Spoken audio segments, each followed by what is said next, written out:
Good morning, my name is Valerie Crossan. I'm a retired nurse of 20 years and I've been in the light therapy industry for 13 years now. I'm very excited to make this presentation for you folks today because this is an amazing technology that has earned its way into now mainstream medicine, and we are changing people's lives in a wonderful way. How I came to this industry was through a series of poor choices, actually. I got bucked off of a horse as an 18-year-old in high school, and then I got in two major car accidents. Thankfully, both were low speed, but unfortunately, both were without seat belts. I was going 25 miles an hour in both of those. One was a head-on and one was a rollover. So add 20 plus years of time to those conditions, and I've got some significant degenerative changes in my neck, as you can see on the images there in front of you. So I ended up one day with a flare-up of my neck injury that I normally treated with rest or a chiropractic visit or massage therapy or something natural, because I'm very natural-minded. But this time it didn't get better. In fact, it actually got worse. And it was about the end of the first week that I was actually unable to move my right arm. I was picking it up and carrying it around with my left arm, and 5 weeks later I still was. I'd been to every type of practitioner that I could think of: chiropractic, acupuncture, TENS, ultrasound. I tried almost everything I could think of. My chiropractor fired me because he said I was not winning, I was losing the battle, and I was probably doing some permanent damage. And everybody that I knew was recommending surgery. The challenge there was the first time in my life that I was uninsured, because as a 20-year nurse, I was always provided insurance with my job. But I was back in school. I was finishing my bachelor's program, and I was unable to afford the MRI, let alone the surgery they told me I needed. So I was desperate. I was almost bedridden with the pain, and I decided to try a therapy that I had discredited about 8 months earlier. I had a gentleman tell me how wonderful light therapy was and that it could cure almost everything, and I immediately put it in the box of nothing is that good. But I was desperate enough to try at that point, and I did. And in the first session, had I not prepaid for a package of, I think it was 6 therapies at that point, if I had not prepaid for that package, I'd have never gone back, because it was hard to see, I didn't feel anything, and I went home just as miserable as I got there. However, I had spent what little money I had, and I ended up going back the second day, which was 2 days later. In that second session, I started to feel a change. At that point, I wondered if it was placebo, because I had been hurting so bad for so long, but I was desperately wanting it to work, so I thought, if it's placebo, I don't care, I feel better. The practitioner told me to go home and do a little bit of motion, get up and walk around a bit more, because I had been almost bedridden for, almost 3 weeks at that point. I walked around my rose garden in the backyard for about 20 minutes, and then I was starting to feel pretty miserable again. So I went and laid down. I went to bed about an hour later, and I woke up the next morning with the first range of motion in my right arm that I'd had in 5 weeks. And my pain was probably about half of what it was when I went to bed. And I was excited and surprised, and for the first time had hope again. I called the doctor to see if I could go back in that day, and he said, no, this is a process, not an event. You come back as scheduled, which is the next day. So I went back in on Friday morning. By Friday morning, I had almost no pain. I had full range of motion in my arm, and I couldn't believe how significant the difference was when I had suffered for such a long time. So at that point, he switched to a little bit stronger device, and he worked a whole series of trigger points in my neck and my right arm. And I did the following week 3 sessions as well, and I have never had the surgery. It's 13 years later. I've learned a great deal about laser therapy. I actually changed my career, went from nursing to light therapy at that point, and it's been an amazing journey. So I'm here today to share with you why I'm so passionate about this technology. I want to share with you what matters and what doesn't in both the application of the technology, because it's as much an art as it is a science. And I also want to share with you the science behind it so that you can discern how to use that technology to its greatest capacity, because excellent equipment won't get excellent outcomes if you don't understand the science behind it. I'm not going to make you recant it to me, but I will ask you to test so that you have a knowledge base around it. So at this point, I'm going to start taking you through the history a bit of light therapy. Light therapy has been around for 50 years. Unfortunately, it has not gained recognition or credibility until probably the last 5 to 10 years. The last 5 years specifically, we've seen a very rapid adoption, primarily in physical therapy and chiropractic medicine. I'm starting to see more and more anesthesiologists onboard it because it is safe, non-invasive, and it's an amazing outcomes for many conditions, and specifically chronic pain, which is so rampant in this country. So the recent adoption has changed in the last few years because we finally understand the dosing principles around light therapy. Light is a physics-based, dose-dependent technology, just like medication in the pharmacy is. If you do not use the correct dosage, you will get inadequate outcomes, or outcomes that could potentially even be detrimental. But properly dosed, it's a magnificent therapy. The beautiful thing is the dose that we can work within is very forgiving. So even if it's not done perfectly, we'll still get good outcomes. If we do it really well, we can get exceptional outcomes. So those understanding of mechanisms and dosings is part of what I'm going to take you through today. And again, why we see improved patient outcomes. So this is a 3-hour presentation. In the first hour, we're going to go over what is light therapy, the history behind it, the physiological effects that you can expect to receive if you're delivering the technology to a client or happen to be a client yourself, indications for photobiomodulation therapy. Because of the acceptance and the credibility of the technology, in 2014 they named it photobiomodulation therapy. Photo meaning light, bio meaning human tissue, and modulation meaning change within. They properly indexed the National Institutes of Health PubMed website on all of the previous research, so that now when you search for something, you'll find everything around that topic. The best way to search, however, is PBM, or photobiomodulation therapy, and then the name of the condition that you want to treat. There's a great deal of research out there now. When I started 13 years ago, it was actually hard to find anything credible, so this is pretty exciting.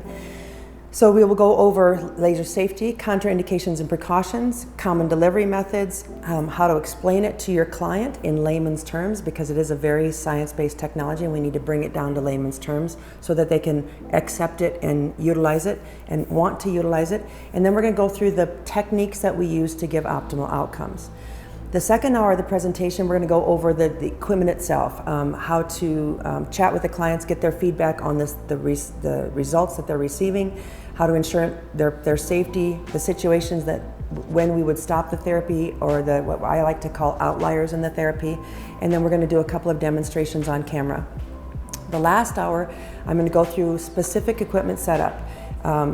And I'm going to demonstrate by condition how to use the technology. We're going to go through neck pain, back pain, shoulder pain, hip pain, knee pain, ankle pain, and foot pain. Those are the most common utilizations. But as you'll see when I go through the process today, that light can be used on many, many different conditions. Some are FDA cleared and some are what I call off-label uses. And those have to be done based on scope of practice. So some of those we'll be able to use and some we will not. However, the applications are still valid, so we'll cover them in the presentation.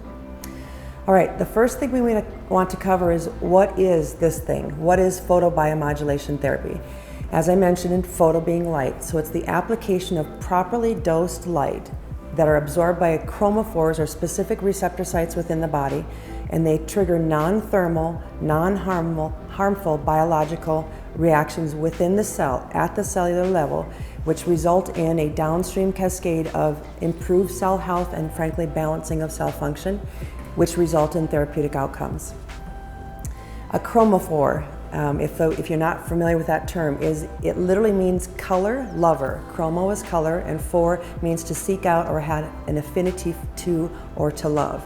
I thought that was extremely appropriate in this technology. So the molecules that accept light, or photons of light in the tissue, again create a biological response or change within. So biomodulation is the process of changing a natural biological, biochemical response of a cell or tissue within its normal range of function. Light does not hyper or hypo anything. It allows cells it actually removes roadblocks so the cells can start to naturally act like they're supposed to do, which then again allows for healing. So this is innate to the cell's function, and it's fascinating. Okay, a cell can heal itself when given the proper tools and when the proper roadblocks are removed. So a little bit about the history. This actually was conceived in 1917 by Albert Einstein. The first laser, however, was not developed until 1960 by a gentleman by the name of Theodore Maiman, and the first photobiochemical response was seen by a gentleman by the name of Dr. Andre Mester. He actually was trying to see if lasers could cause cancer in rats, so he shaved the back of the rats. He applied a ruby red laser to the back, and instead of seeing cancerous changes happen, he actually saw the hair grow back faster. He also then started to follow that on wound therapy and saw more rapid outcomes in the repair of those wounds than those that did not receive the light therapy. Now there are I did a recent review of the literature in PubMed, specifically in the number of studies that are being published on a daily basis or on a monthly basis. Prior to 1999, there were 2.7 papers per month published on this technology. In 2010, there were 61 papers per month. In 2020, there were 131 papers per month. And as of May of this year, there are over 140 papers per month being published on photobiomodulation therapy.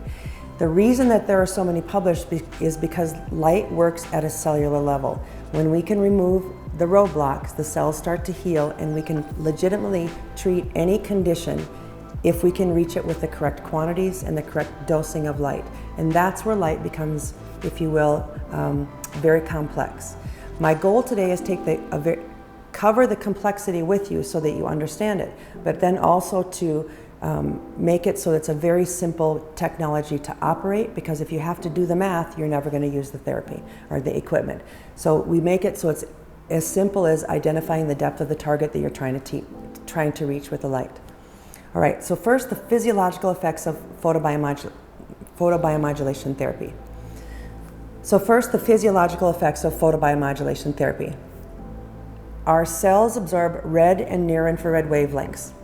They positively affect the tissue that is affected by either an injury, a disease, potentially a virus or a bacteria it's trying to fight off. When we apply the therapy, it increases circulation, it increases cellular energy production, it reduces inflammation, and it reduces oxidative stress. The mechanism is consistent among every single cell because it works in what's called the mitochondria, or the power plant of the cell. The primary chromophore, the target we're trying to reach, is an enzyme called cytochrome C oxidase. The part of the body that takes the part of the cell called the mitochondria that takes the air that we breathe and the food that we eat and combines them to make energy is called the electron transport chain. This enzyme, or chromophore, cytochrome C oxidase, is the terminal enzyme in that very long, complex chain of reactions. Every single cell has hundreds to thousands of cytochrome C oxidase enzymes, depending on the workload of that cell. So if it's a heart cell, it actually has more electron transport chains and more cytochrome C oxidase than any other cell in the body. Our fat cells kind of just lay there, so there's only a few, if you will. But every cell is consistent, and that's why light is so profound, because it works in that molecule or chromophore that is consistent with every single cell. So light is absorbed by that cytochrome C oxidase. Let me step back a moment and correct myself. It works when the cell is under stress. So in natural day-to-day activity, our body takes the air that we breathe and the food that we eat and makes energy. Water's a byproduct, and everything is going along well. Each and every one of our trillions of cells make tens of thousands of molecules of ATP every day in this process. If you stop making ATP right now, you're dead in 4 seconds. That's how important this process is. So what happens then is, when a cell is under stress, whether that stress is from somebody sitting beside you smoking a cigarette, if it's from a exercise, which is a healthy activity, if it's from a bacteria or a virus or a hormonal imbalance or an injury, anything that you're exposed to that causes cellular stress, the cell has a natural molecule called mitochondrial nitric oxide, which is a cell signaler. It's present in very small amounts, but under stress it starts to be produced in higher than normal quantities. Well, if our body can't neutralize those free radicals effectively, and they start to be produced in higher quantities than we can actually neutralize, the teeter-totter starts to tip in the wrong direction. And when that happens, the cell becomes even more stressed. The things that neutralize these free radicals, by the way, are rest and antioxidants from our diet, which most of us do not do well. And it's been well documented that the food sources that we have access to are not nutritionally sound anymore. We have to supplement, and if we're not supplementing for our particular bodies, we can't win this battle effectively unless we're very, very, very in tune, and we've done blood work and we track those things. So it's a very difficult battle to win in the day-to-day activities that we live in the world filled of chemicals that we live in, which, by the way, chemicals are a huge producer of free radical damage. So what happens is this little free radical molecule starts to be produced in very large amounts. The larger the production, the more damage it does to the cell immediately, or the smaller the production, but the longer we go through that process. For example, diabetes. It's a lifestyle choice disease where we eat a poor diet that causes free radical damage over a long term and insidiously and slowly starts to damage those cells. And again, it could be from something as simple as exercise or a big injury. But what happens is when that molecule starts to be built and the teeter-totter tips in the wrong direction, it starts to stress the cell even further. And now we start producing a molecule called reactive oxygen species. It is a very toxic molecule that degenerates the cell membrane, and the cell health itself starts to decline. Again, neutralized with rest and antioxidants. And if that teeter-totter is imbalanced, the more ROS there is in place, because a little bit is actually good for the cell, but a lot damages the cell. This process is the cause of every chronic disease known to science. It's commonly accepted as literally the foundation for disease. So why light is so amazing is because it does one thing exceptionally well. All the way back to that cytochrome C oxidase being bound up by that free radical nitric oxide, light, when properly dosed, displaces the free radical. The local blood vessels absorb it, causes an immediate burst of vasodilation, so a positive side effect. Oxygen rushes back in, the cell starts to produce energy again, and now we've removed the event that causes the stress that produces the reactive oxygen species. So we've legitimately broken the cascade before the inflammatory event starts to occur. Chronic inflammation causes disease. We've broken the chronic inflammation. So light is profound because it can do this in every single cell. The question is, can we reach the cell with the correct amounts of light? And that's why light can be really good or not very good. It all depends on whether we can reach it and whether we've dosed it properly. So now the roadblocks are gone, and the downstream cascade of repair is natural to cell function. The medical term for it's homeostasis, and our cells are trying to balance and return to homeostasis at every moment of every day. So again, if the roadblocks are removed and the building blocks are present for repair, the cell can start to repair. So the downstream cascade then is very cell specific. Nerve cells heal differently than muscle cells, than fat cells, than bone cells, but they're all natural repair processes. Again, we've removed the roadblock if now the building blocks are available for that repair. So oxidative stress, just as a recap, is a very volatile process that causes degeneration at a cellular level, triggers inflammation, accelerates natural aging at a cellular level, and it actually can cause death to a cell prematurely if left unchecked. It also triggers what's called gene expression. Think of gene expression like a light switch. You have a predetermined DNA, right? And you have what they call gene SNPs. And the things that you do to your life, whether they're bad things or good things, flip those light switches back off and on. Light actually can trigger gene expression and flip the light switches that have been flipped in the wrong direction, can flip them back off. So I won't get quite that in depth with you in this presentation. However, just know that light can actually can not only start a repair process, but can actually reverse some of the damage that's been done. So light doesn't do it. I should correct myself. Cells do it. We've removed the roadblocks with light. So what causes oxidative stress? What are the things that we live with in our world that causes these types of triggers? Exposures to chemicals, environmental toxins, as I mentioned, if somebody's smoking a cigarette next to you, exposure to ultraviolet radiation. We've all heard of too much sun causes skin cancer. Keep that in your brain. I'm going to come back to that in a little while. Pollution, negative lifestyle choices like too much sugar, infections, and again, good things like exercise. All of them drive inflammation, and inflammation is a result of oxidative stress. So now we know that the properly applied light can reduce inflammation, increase circulation. It actually improves what's called microvascularization, which is the tiny little blood vessels that we need to nourish our cells at a cellular level. It can reduce swelling and edema by opening lymphatic channels when applied over lymph nodes. It can improve lymphatic drainage. It supports natural immune system function. By the way, these are the downstream cascades. This is not what light does. This is the downstream cascade. Direct stimulation of things called immunoglobulins and lymphocytes. Those are your immune system responses that protect us against disease. Virus, bacteria, funguses, parasites, all those things. Fungi, I guess, excuse me. Our nervous system benefits by light because we can get an increased proliferation of growth factors that promote what's called neuronal sprouting. So our baby little nerve fibers are very fragile, and if there's damage to them, they can regenerate. But typically what happens is this inflammatory cascade causes those neuronal sprouts to die before they can fully, if you will, catch and survive that process.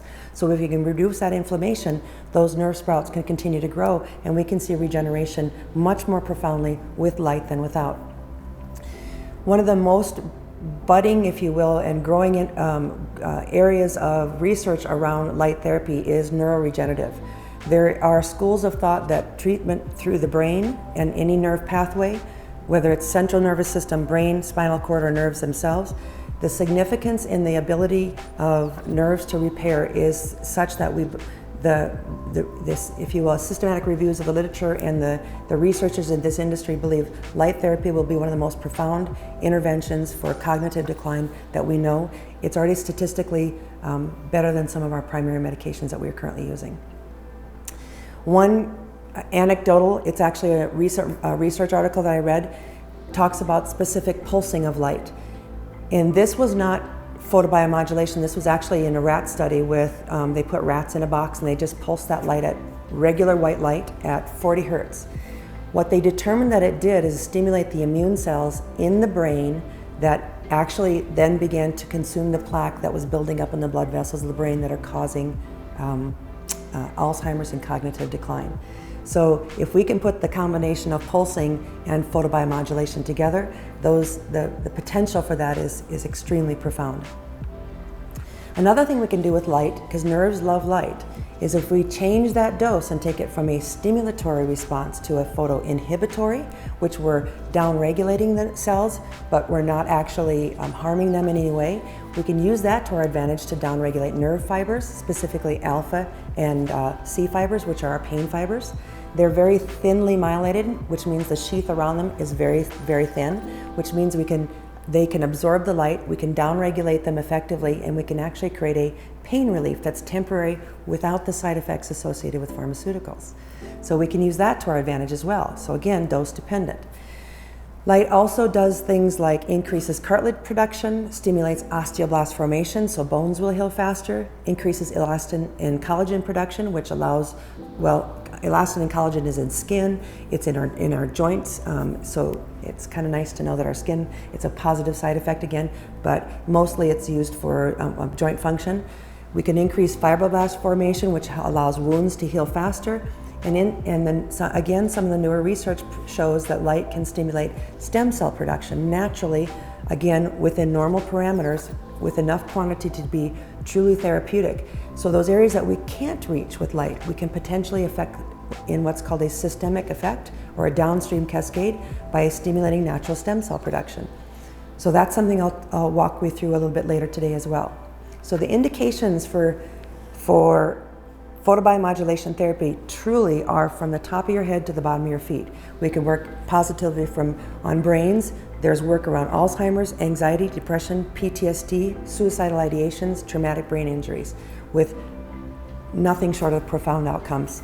Spinal cord injuries, in the rat studies, they're actually showing that they can, a rat with a spinal cord injury that is either crushing or a severing injury can fully repair, and that rat actually performs better after the recovery than before, and that's only because they know the route by now. But they're fully recovering and they're ambulating again. Nerves, we talk about recovering of nerves, so peripheral neuropathy, which can be very debilitating for people that have diabetes. It's a very painful condition. A thing called post-therapeutic neuropathy, that's shingles pain that lasts forever and ever, even though the shingles themselves have healed, the pain continues on for years. Sciatic pain, for those of you that have low back issues and you have pain that starts in your low back and radiates down all the way to the bottom of your feet in some cases, that can be extremely life-changing and altering. Skeletal muscle function, there's actually a preconditioning and a recovery component in the skeletal muscle function.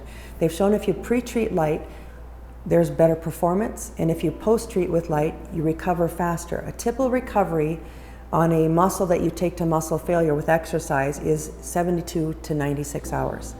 If you pre-treat again with properly dosed light, that recovery becomes less than 12 hours. So now athletes are not performing better because they're using light therapy, but they're performing better because they are recovering more fully, and now they can train harder. So it's actually taking, we have some clients that are some pretty high level elite athletes using our technologies. Bones, as I mentioned, stimulates osteoblast formation, so we see faster repair of bones. I've seen fractures heal in 17 days or less. My son actually nearly tore his thumb off as a 14-year-old, and he re-injured that same, he had surgery, they put 3 pins in it, and then he unfortunately bumped that bone and moved the bones back apart. So he had 2 traumatic injuries in just a couple of days, and it became a non-union fracture. So 8 weeks later, it was still as unstable as the day that he broke it.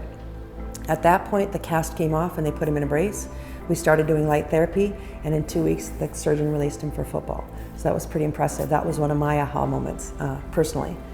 Skin is wonderful. It's not as rapid as people like to see that and the things they can get done with aesthetic types of, ablations and the types of tools that they use in aesthetics. But if you use light consistently for other things, your skin gets in the way, and we see over and over and over anecdotally that skin is healthier, less dark pigment spots, and less fine lines and wrinkles. So another nice side effect. There's recent work done on respiratory issues, things like COPD, emphysema, asthma, and now the newest one is COVID and post-COVID syndromes. Those are all extremely inflammatory conditions. If you can affect an inflammatory condition while it's going on and break that cascade, recovery is 30 to 40% faster typically at the tissue level than without light. Mucous membranes, in cases where clients have cancer therapy, specifically head and neck, but it can be bone marrow work as well, so where they irradiate the bone marrow, kill the bone marrow, and then do a bone marrow transplant down the road. The side effects of those medications can be extremely harsh. People can get open sores in their mouth, their throat, and all the way through their digestive tract out to the other end. They get so bad oftentimes that at day 17, the feeding tube is placed and people are fed either via a feeding tube or they get IV, what's called parenteral nutrition, placed because they just can't eat anymore. It's that incredibly painful. Unfortunately, oftentimes people will discontinue the cancer therapy because they just can't tolerate the side effects.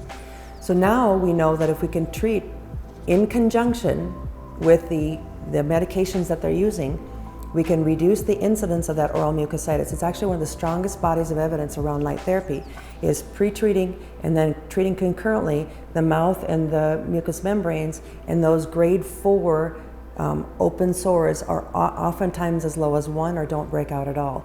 This was actually, we, if you will, stumbled upon this through the dental industry. Clients that had worked with our dentists have used lasers for decades for cutting bone and doing the work that they do in the mouth, and they've learned to detune their lasers and lower the intensity and stimulate the healing. So they discovered that this treatment would significantly affect the rate of repair of these sores and actually prevent them from occurring.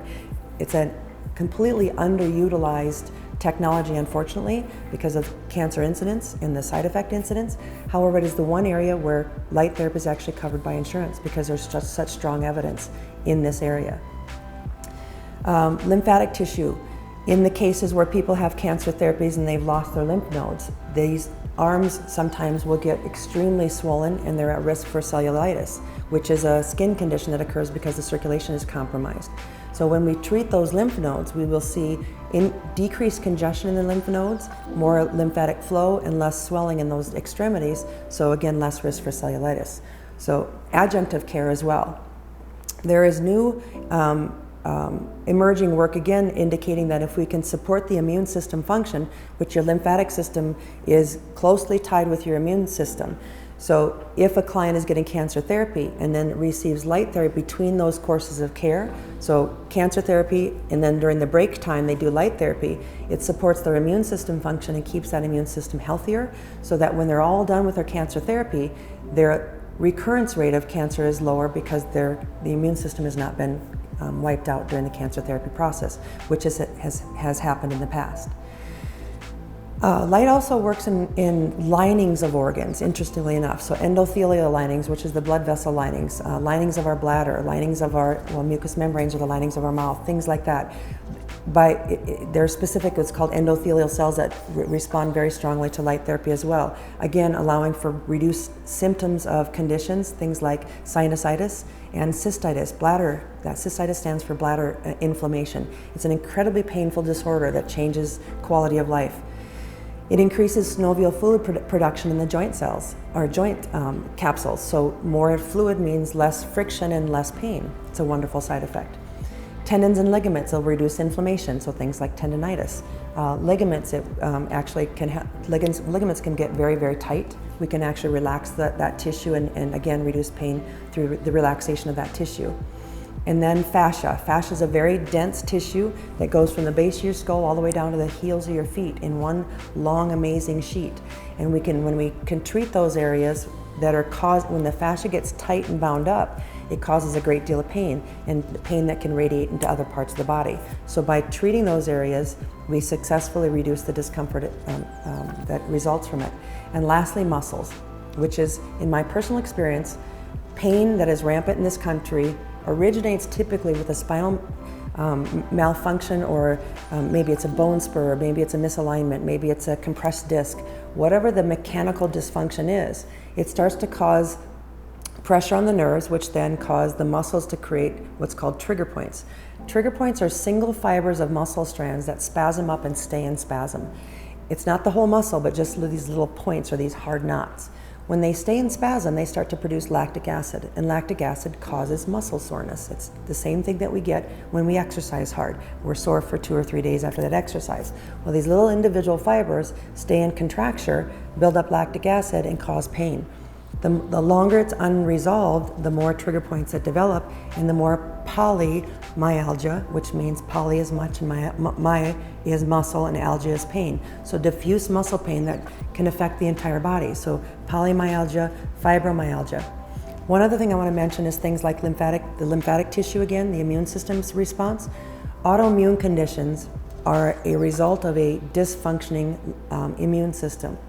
So again, light activates cell normalization. If we can start to normalize lymphatic tissue function and immune system function, we start to reduce the symptoms associated with these conditions. It doesn't necessarily cure the condition, but it certainly makes living with that condition much more manageable. That's a lot of things. How can light do all of that? Again, it doesn't do all of that. It does one thing exceptionally well, and that's remove that nitric oxide, mitochondrial nitric oxide, from the receptor site, cytochrome C oxidase, allowing oxygen to attach like it's supposed to. The cell starts to breathe again. It has better cellular metabolism, and it starts to heal because it's programmed to do so. So light is magnificent in that it can allow cells to do what they're supposed to do. The question is can we get enough light to the target? Because again, there are physics principles that affect light that determine the depth of penetration, the amount of absorption that occurs, and the quality of repair that can result as a result of all that absorption. The next slides I'd like to cover are the safety components of light. I need to explain a couple of things for you around how light works, FDA requirements, regulations, because we can't do all of these things. The FDA won't let us at this point. So first, let's go through the differences between the devices that emit light. There are LEDs and there are lasers, and there's ordinary light, like the sunshine or light that comes out of the fixtures in our homes. So laser light has some interesting principles in that it's what's called monochromatic. Mono meaning one, and chrome, as we learned, is color, one color. So if you turn on a laser that is 660 nanometers, it's going to be this beautiful bright red light laser. And it's going to have what's called a collimated beam, which means it's a single pinpoint beam that when you point it on the wall, it's just as strong at the wall as it was when it left your laser. The other thing it has is what's called coherent property. And what all that means is when a wavelength is oscillating, a wavelength goes up and down exactly the same distance from tip to tip, and it's the exact same pace, if you will. It marches to the same beat of the same drum. That's called coherent, this beautiful up and down oscillation that's exactly the same. LED light, which are light emitting diodes, are non-coherent in that they don't all march to the same drum. They have different speeds, if you will. So a LED diode will diverge 20 nanometers on either side. What's a nanometer? When I said 660 nanometers is red, nanometers is the distance between the tips of those oscillating waves.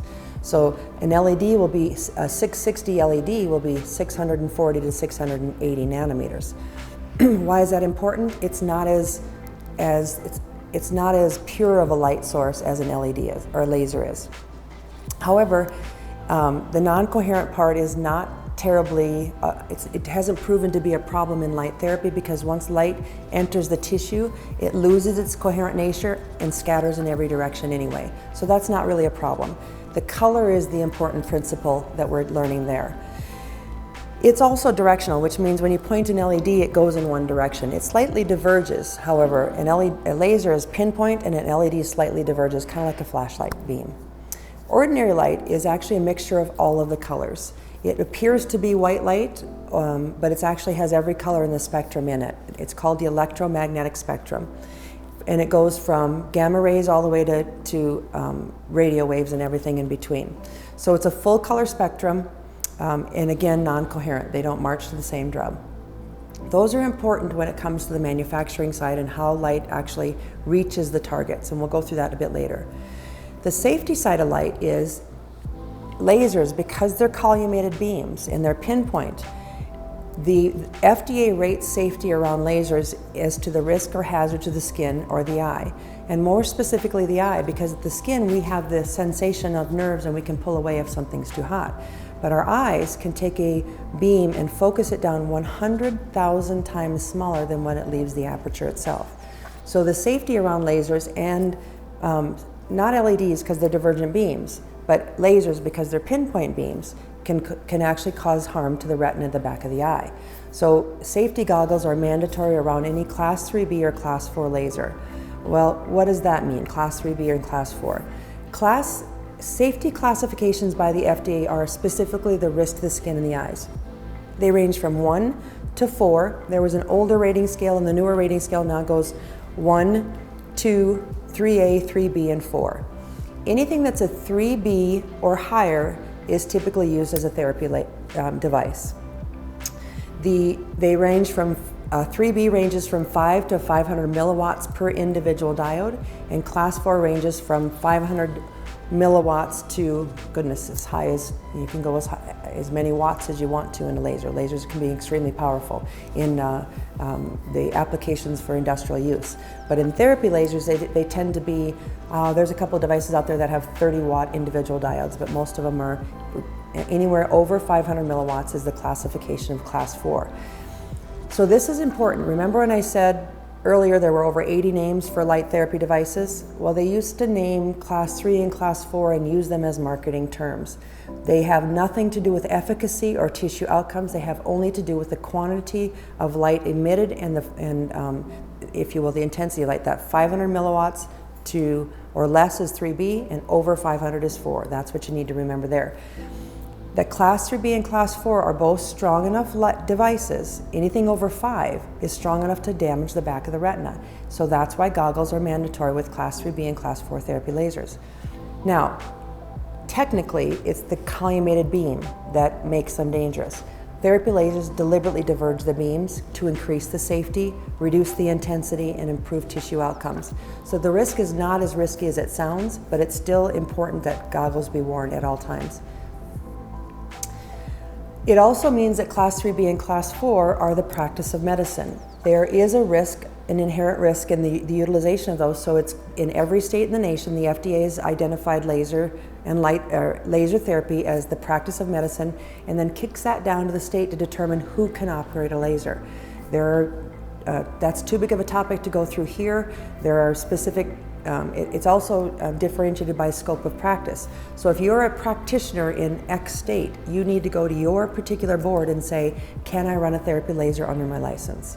Some can, some can't, and every state is different. There are some states that it's an MD only because they lump all lasers into one category, and aesthetic lasers that run with the same power that therapy lasers, because their beams are focused and ours are diverged, they're crazy dangerous, ours are crazy safe, but they're lumped together, so the state says we don't understand it. It's only run by a doctor. And then there are some states that the health professional can be a massage therapist, because we know that therapy lasers are incredibly safe.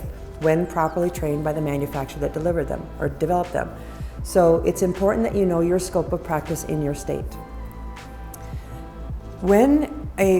The other reason that lasers are considered the practice of medicine is because we're affecting health. Remember photobiomodulation, it's the change or modulating the change within this natural cellular mechanism. So when a client is treated, it means they have a health condition. It needs to be managed by a health professional. Chronic conditions are much easier than acute conditions, but everybody needs to at least be properly evaluated before a laser is applied. The basic safety around lasers is that the people operating the device are trained by the manufacturer that developed the equipment. The reason for that is different lasers put out different parameters and different intensities of light. So you need to understand that specific piece of equipment. By the end of this program today, you're going to understand the technology, and you'll be able to apply that when you select a piece of equipment or utilize a piece of equipment, but you should at least have a safety training around your equipment from your manufacturer. As I mentioned, protective eyewear is mandatory, and they need to be specifically rated for the colors of light that are being emitted. So when you see a pair of safety goggles from a manufacturer, they kind of look like a yellow-green pair of sunglasses. They're not terribly attractive, but nonetheless, they work. If you put on sunglasses, that laser light will go right through those sunglasses because they're not rated for the colors that the laser emits. It goes right through and burns your eyes if you're wearing sunglasses. So make certain that the device that you use provides the goggles that you need. The other things that are important when we're treating is where we point the device. Different tissues respond differently to light based on the quantity of light, the intensity of light, and the color of the light, and also the treatment techniques that we utilize. So site selection is important. Because these are potentially harmful, all laser therapy equipment will have a triangular symbol on the devices indicating what class of laser they are and what hazards are potentially possible. And you'll have to have a sign on the door that says laser in use, and it shows a picture and it says the rating of the device and how safe or not safe it is, and it needs to be posted on the door. OSHA regulates the signage. If you do not post your signage and OSHA walks through your door, it's a $2,000 occurrence per person you treated. So make sure your signage is up in place. You also want to take and flip that sign over when it's not in use because people get used to signs. The operational mode of the laser is important as well. There's what's called pulsed and continuous wavelength. They operate when and we'll get into this a bit later, a bit more in depth, but a continuous wave by definition means it doesn't turn off. A pulsed mode can be chopped or gated. There's multiple different ways to pulse a light, but it reduces the total amount of light being delivered in that therapy, so that's important to your outcomes. When you're in the area that you're treating your clients, it should be essential personnel only, so the client, the therapist, potentially a health professional that's regulating the therapist, because again, in many states, doctors or whoever, physical therapists, doctors of chiropractic, can delegate and pass that responsibility onto a technician. And this course is for the technicians, and so you are going to be an essential person in that room. If a spouse or a family member wants to join, they can, but just make sure they have a pair of goggles and they're in a place out of the way so that you can do the job you need to do properly. There's also what's called a laser safety officer. A laser safety officer is somebody that's taken an 8-hour training course around the hazards that lasers emit. It is interesting that that's important because almost none of that course, which I've personally taken, has anything to do with therapy lasers. It has to do with industrial lasers and aesthetic lasers and surgical lasers because all of those have additional risks of fire hazards because of the chemicals that are being utilized in the rooms that they use them with. So it's a very intense course, but the most important piece around it for therapy devices is that if something were to go wrong, which I've never actually seen, I know that it has happened, I've seen it in the veterinary industry on occasion, where somebody gets a thermal injury or a burn from a laser, that has to be properly reported and documented and properly evaluated by a health professional, and interestingly enough, a lower power light source to help accelerate the repair there. But if an accidental exposure occurs and a thermal injury occurs, it has to be recorded properly. Also, in some states, not all, lasers have to be registered with the state Department of Health. So if you're in a state again and you're responsible for the functioning of your practice, make certain that there is a laser safety officer and then that there is a registration form that's submitted to the Department of Health if your state requires it. Lastly, there's a consent form. The consent form is so the client understands that this is a technology that is going to be utilized on their body, that it has a handful of contraindications and precautions around them, that they've been discussed properly with the client understands them, and it consents to the therapy in spite of the potential risks. We'll go over the consent forms at a separate time. The consent contraindications and precautions, however, I'm going to go over right now. The consent form is very specific, but this is what's contained. Each company that is a manufacturer typically provides a consent form specific to their equipment again. But what's contained on those forms is typically eye safety, which we've already discussed, safety around cancer. The recommendation around cancer is never treat over a known cancerous lesion. The question always is asked, what if I don't know I have cancer? Or what if I don't know my client has cancer and it's under the area that I'm treating? They've done a systematic review of the literature, and the consensus is that there is no more increased incidence of cancer in people that receive light therapy as a therapy modality than people that do not. There's actually an interesting movement in the research indicating that very low intensity light sources remember I talked about the gene snips earlier, where the light switch gets flipped off and on? Cancer is a gene snip process. You can get cancer through a genetic flipping of this gene. The short story there is they actually believe that low-powered or low-intensity light sources will be an effective modality to treat cancer. There's just not enough known about it right now, so it's under investigation, but it's possible that we'll be using it in the future. Pregnancy. Again, and you'll understand this a bit more later down the training, but light has physics principles that determine depth of penetration. If you were to treat an unborn child or the pregnant mom through her tummy, it's not likely that you're even going to reach that child. So there's almost no risk of harming a child with light therapy. However, it's a very litigious world that we live in, and if something were to go wrong with a pregnancy and the clinic used light therapy and that patient didn't understand light therapy, but it was the one thing that they were not comfortable with, a lawsuit could ensue. You would likely win, however, lawsuits are expensive. So across the board, because there's not been much research around the safety with treating an unborn infant, we just recommend that you don't treat at all.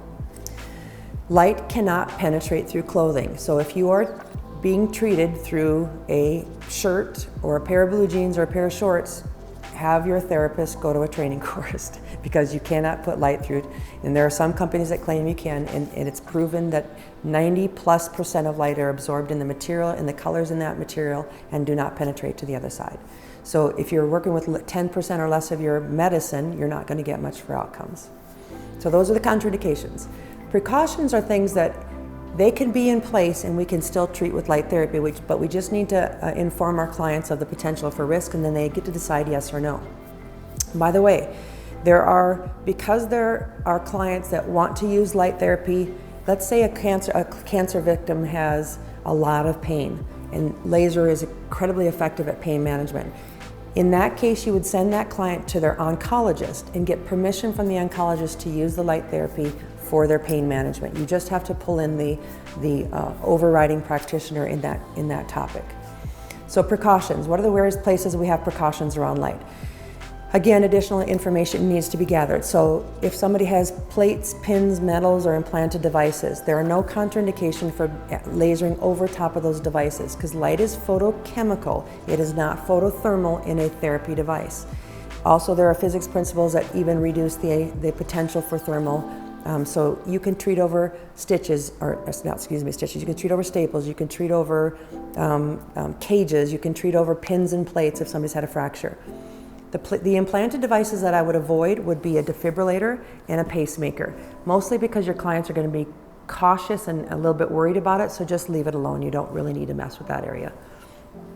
The photosensitizing medications. Some medications absorb light, and it could potentially cause a negative side effect with that interaction of light.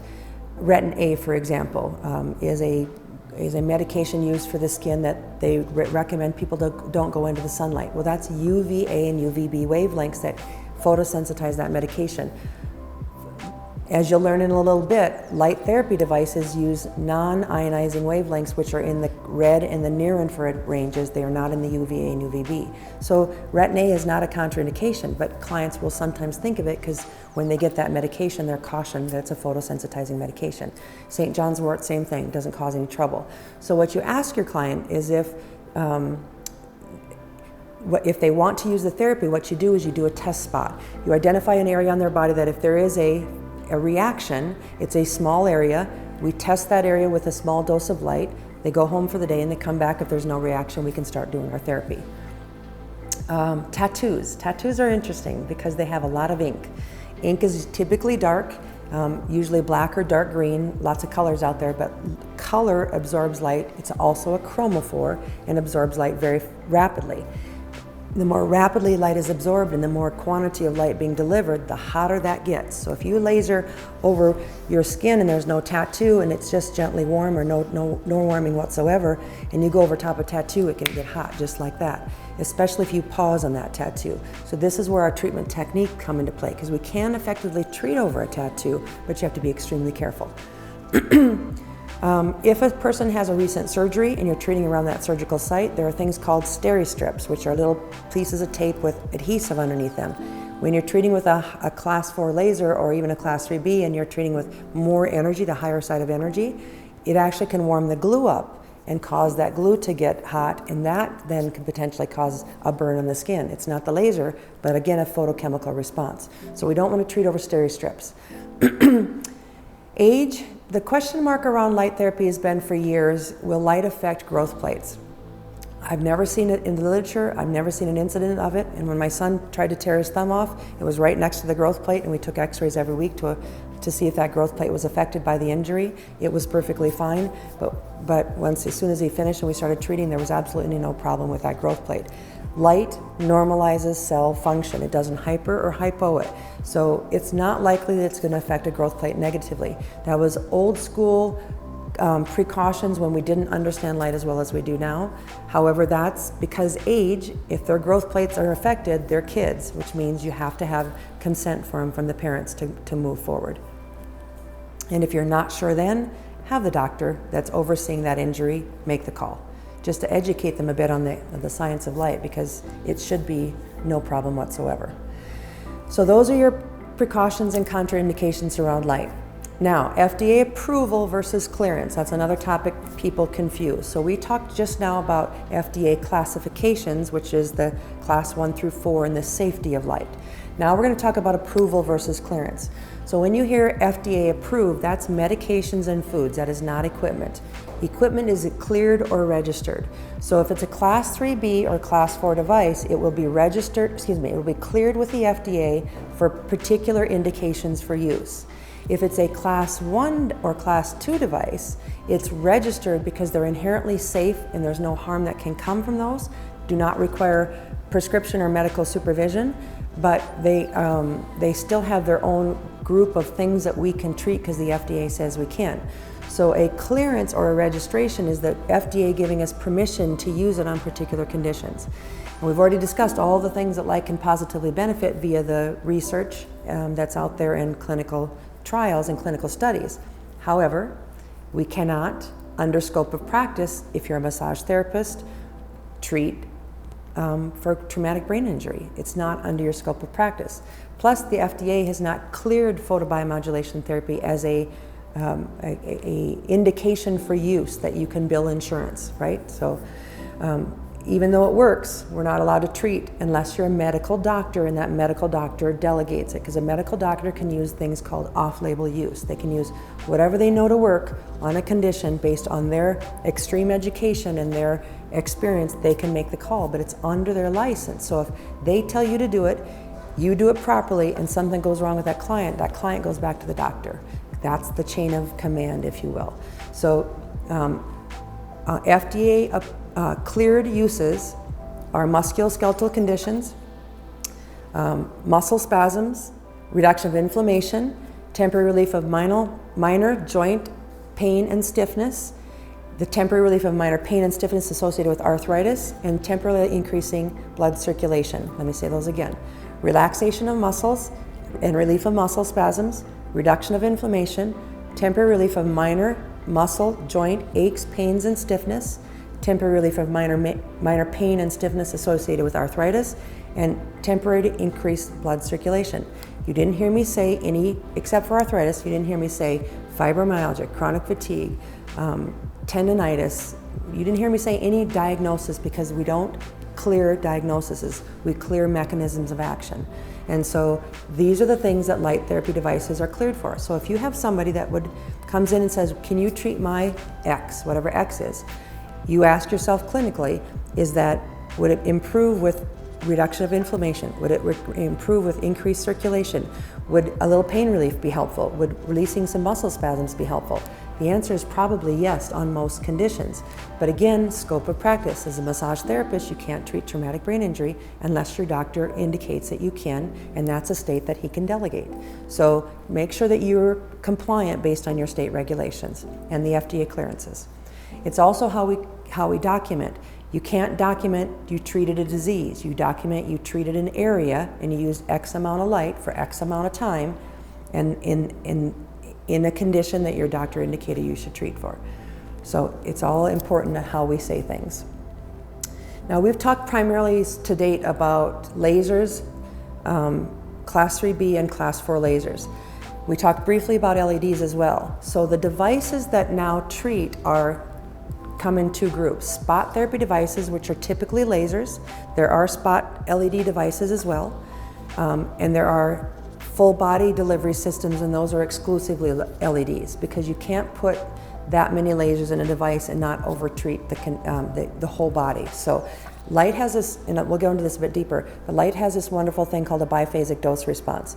So you get from no energy delivered through a bell curve where the energy delivered reaches the top of the bell curve, if you will, and all of that area is therapeutic. But when you reach the top of the bell curve, you move into what's called photoinhibition and potentially photothermal responses. The higher the intensity, the more risk for inhibition or thermal response. If you deliver, so that when you get to the top of the bell curve, that inhibition part means downregulation of cells. It doesn't mean you're harming them, but you're making them slow down a bit.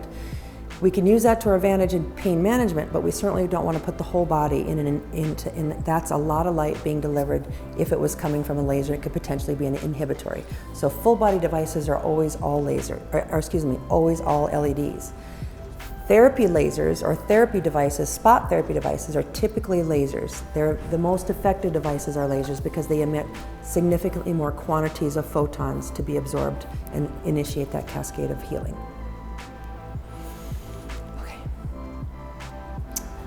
Full body LEDs do not require a prescription. They have FDA registrations because they're inherently safe. They're wellness devices, and they have very low intensity.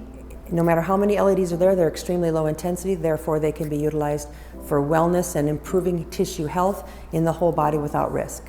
And they're divergent beams, which means they're like flashlight beams. They're not collimated. So those can be used safely. So on the FDA side, again, those beds are registered, and they're registered for the same things that we just talked about on the lasers, but they have a couple of extra ones. There is a registration for increased weight loss as an adjunct to diet and exercise. Light does not liquefy or burn fat.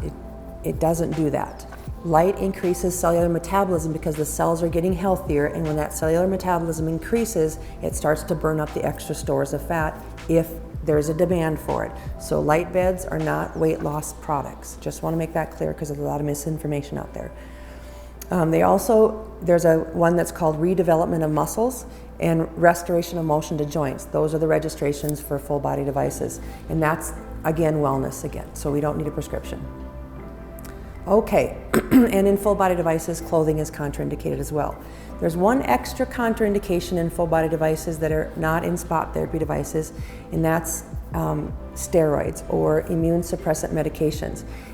And the only example that really comes to mind is if a person has had a organ transplant and they're on immune suppressant drugs to keep that organ from rejecting, they cannot go on the light bed because light supports immune function, and immune suppressant drugs suppress immune function, so you don't want to counteract the effect of the medications. If you're asking yourself, well, I have rheumatoid arthritis and I use immune suppressant drugs, that actually is a different conversation because we're not going to cause an organ to reject.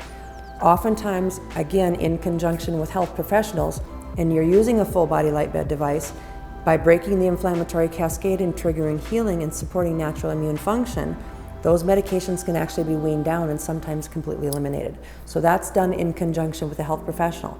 So it's an example where an FDA regulated wellness product is used, but used in conjunction with healthcare oversight from a health professional.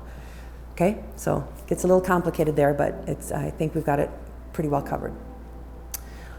All right, so now we get to go into the more complicated component of light therapy, and that is the dosing principles. And I've mentioned several times that light is a dose-dependent technology. What that means is if we do dosing, I'm going to give it a comparison of a medication. If you have a headache and you take some Tylenol, you take X amount of milligrams of Tylenol, which has a function that is analgesic, which controls pain. It also has some pretty negative side effects of other things if used improperly. So you have the quantity you use, the medication you use, how often you should use it. If any one of those things are changed, that now over-the-counter medication can be unsafe. Tylenol is the example here.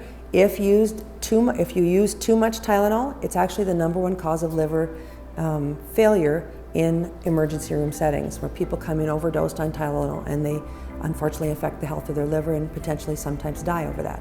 So there's an example where misused medications can cause harm. Light is no different. It is dose dependent. So the things that matter in light is color, which is the wavelength. That's the medicine of light. Power, which we'll go through in depth, is the quantity of light and the intensity by which it's delivered. Interval, which is how often we treat, and those are the three primary ones. We'll go over some nuances within those, and those are the physics principles that affect those three things. Any change of any one of those changes your outcome. So we have to go through these in depth. We're going to get pretty deep into the weeds. It's a little hard to understand, but you need to grasp the concept, because without it, you will not be as good a practitioner than if you do have the concept. You do not need to explain it to your clients, but you do need to understand it so you can deliver the technology effectively. So we just went through what light can do, and it seems almost too good to be true. It can be, there are things obviously that light is not going to affect, but it can be miraculous when properly dosed. So this is where we get into the complicated part of light therapy, the dosing principles and the physics principles that affect the dosing principles. So these complex biological responses are governed by light-tissue interaction. So understanding these principles is key to being a good, an average, or an exceptional therapist. So even though this is going to be hard, I'm going to take it slow, I'm going to bring it down to layman's terms as much as I can, but you have to really tune into this, because this is really, really key to your understanding the outcomes of light therapy and why. So the first thing that I want to discuss is what's called the first law of photochemistry, and I'm going to read it to you.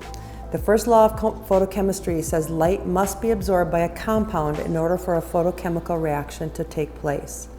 So since photobiological and phototherapeutic effects are initiated by the absorption of light, unless a particular wavelength reaches the target and is absorbed by a chromophore, a color-loving molecule, no photochemistry or photophysics will occur, and no biological effects will occur as a result. So no matter how much color you put in, if it's the wrong color, it's not going to do you any good. So we're going to go over the colors, which are the wavelengths of light first. The three biological effects that can potentially occur through this photochemistry, through this absorption of light, are what's called photostimulatory, photoinhibitory, and photothermal. Pretty simple words to understand when you break them down, photo being light and stimulatory being positive effect within, like we talked about. Photobiomodulation is primarily photostimulatory. Absorption of light stimulates cell function in a positive way in the healing process. Examples of these are therapy lasers and what's called photodynamic therapies. Lasers. These are therapy lasers that they actually inject photosensitizing medications into living tissue, and then they use a very particular color of light to change the chemistry of that medication And it's actually being studied right now in cancer therapy. So they can inject a photosensitizing medication around a tumor, put a particular color of light in that activates that medication, and they can kill the tumor without damaging the surrounding tissue. It's a fascinating field, and it's the future of medicine in cancer therapy. Photoinhibitory, however, is when we over-treat a cell without doing harm. As you heard me mention earlier in the presentation, you could very specifically downregulate nerve fibers that are pain fibers because they have a very thin myelin sheath around them. So the light can get through the sheath into the underlying tissue, downregulate it without harming it, and allow us to give a temporary desensitization of that nerve. It's not like a medication pain block, but it's a desensitization, so it makes things hurt less for a temporary amount of time. It's typically 15 minutes to a couple of hours. So examples of that is downregulation, temporary inhibition, again, no harm. These are based on the intensity of light that's delivered. Low intensity stimulates, moderate intensity inhibits, I'll give you those parameters in a bit, and photothermal is when it's hot enough to do damage. So surgical devices are an example of that. Hair removal lasers are an example of that. Also industrial lasers. We can point, bombs to the other side of the country with a laser if we want to do that. Or we can cut through steel, another example of photothermal lasers. So photothermal lasers, what's interesting about that is when that light source goes in, even if it's photothermal, by the time it reaches the rest of the tissue and gets deeper and deeper, it starts to lose its intensity. Remember when I said earlier, when you put light directly against the skin, it scatters 30 degrees in every direction, like a flashlight beam? So we start with a divergent beam, which is not focused, and then we put it against the skin and it diverges even further. It takes that energy and spreads it out over a much larger area, thereby reducing the intensity. So we can technically start with a photothermal power density at the surface. Let's say dentistry. They use it to cut through tissue to get to the tooth underneath or the bone underneath. They even use them to cut bone. They're the first ones that discovered that when they did surgery with lasers and cut through things, those surgical sites healed faster than when they used to do it with a bone saw or a scalpel.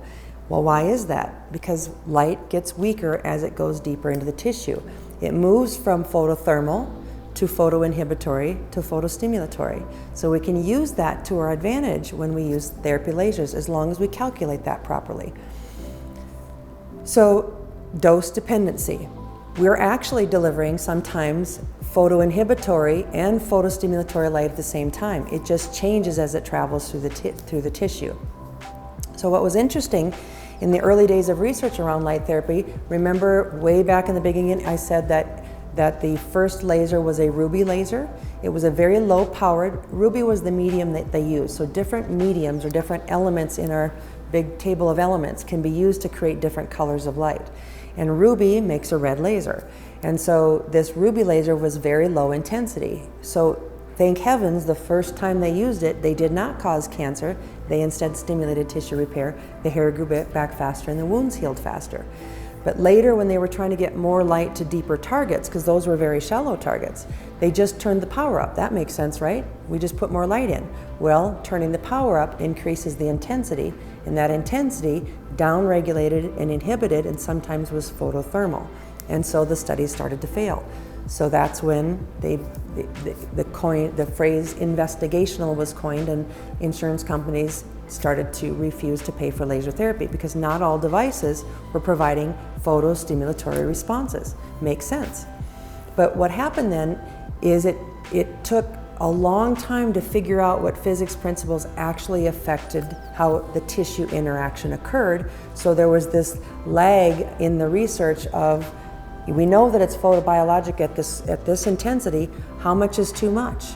How much does it take to get to the deeper targets? What are we doing along the way? Does the different tissue kinds, for example, does muscle react differently than fat and react differently than bone? And yes, they do. The good news is it's a incredibly forgiving technology that there's this wide range of beneficial intensities and the things that we use that there's a lot of forgiveness. So it's not an exact, you have to use 325 milligrams of Tylenol for a headache. It's a range of what's called fluences. It's a range of total energy delivered that gives us positive outcomes. So we're going to kind of go through those right next. All right. But one more point I want to make there. They have determined that it takes more light to reach the deeper targets. So how do we get more light involved without creating a photothermal or photoinhibitory effect when we try to get light to these deeper targets? Because just turning it up makes it more intense and makes it stronger and inhibitory. So that's what we're going to go over next. So the parameters of dosing, as you've already picked up, are wavelength first, which is color. That is your medicine, that's your Tylenol. The color that we use determines what chromophores absorb it. There are multiple types of chromophore in the body. Hemoglobin can absorb particular colors of light. Water can absorb particular colors of light. Copper can absorb particular colors of light. We already said cytochrome C oxidase, which is where we want it to be absorbed, can absorb particular colors of light. And some of them absorb, some tissues absorb multiple. So we have to figure out the colors of light. I already inferred it, but power is the next one. How much light are we delivering? How many quantities of photons and at what intensity? What physics principles affect that intensity? How do we apply it? Do we lay it directly on the skin? Do we go off the skin? Do we move it around a lot? Do we move it fast? Do we move it slow? How big of an area? How small of an area do we treat? All of those things change our total dose being delivered. And then how many days in a row do we treat? Or how many days do we skip between? Remember earlier I said it's a process, not an event? That doctor told me, no, you don't get to come in today because tomorrow's your appointment. The interval by which we treat makes sense as well. So all of these things, if you change one thing, you've changed your tissue interaction and your total outcome. Usually you've sped it up or slowed it down, and sometimes you've prevented it from occurring at all. So let's go over wavelength first. As I mentioned, wavelength is the medicine of light. It determines the depth of penetration.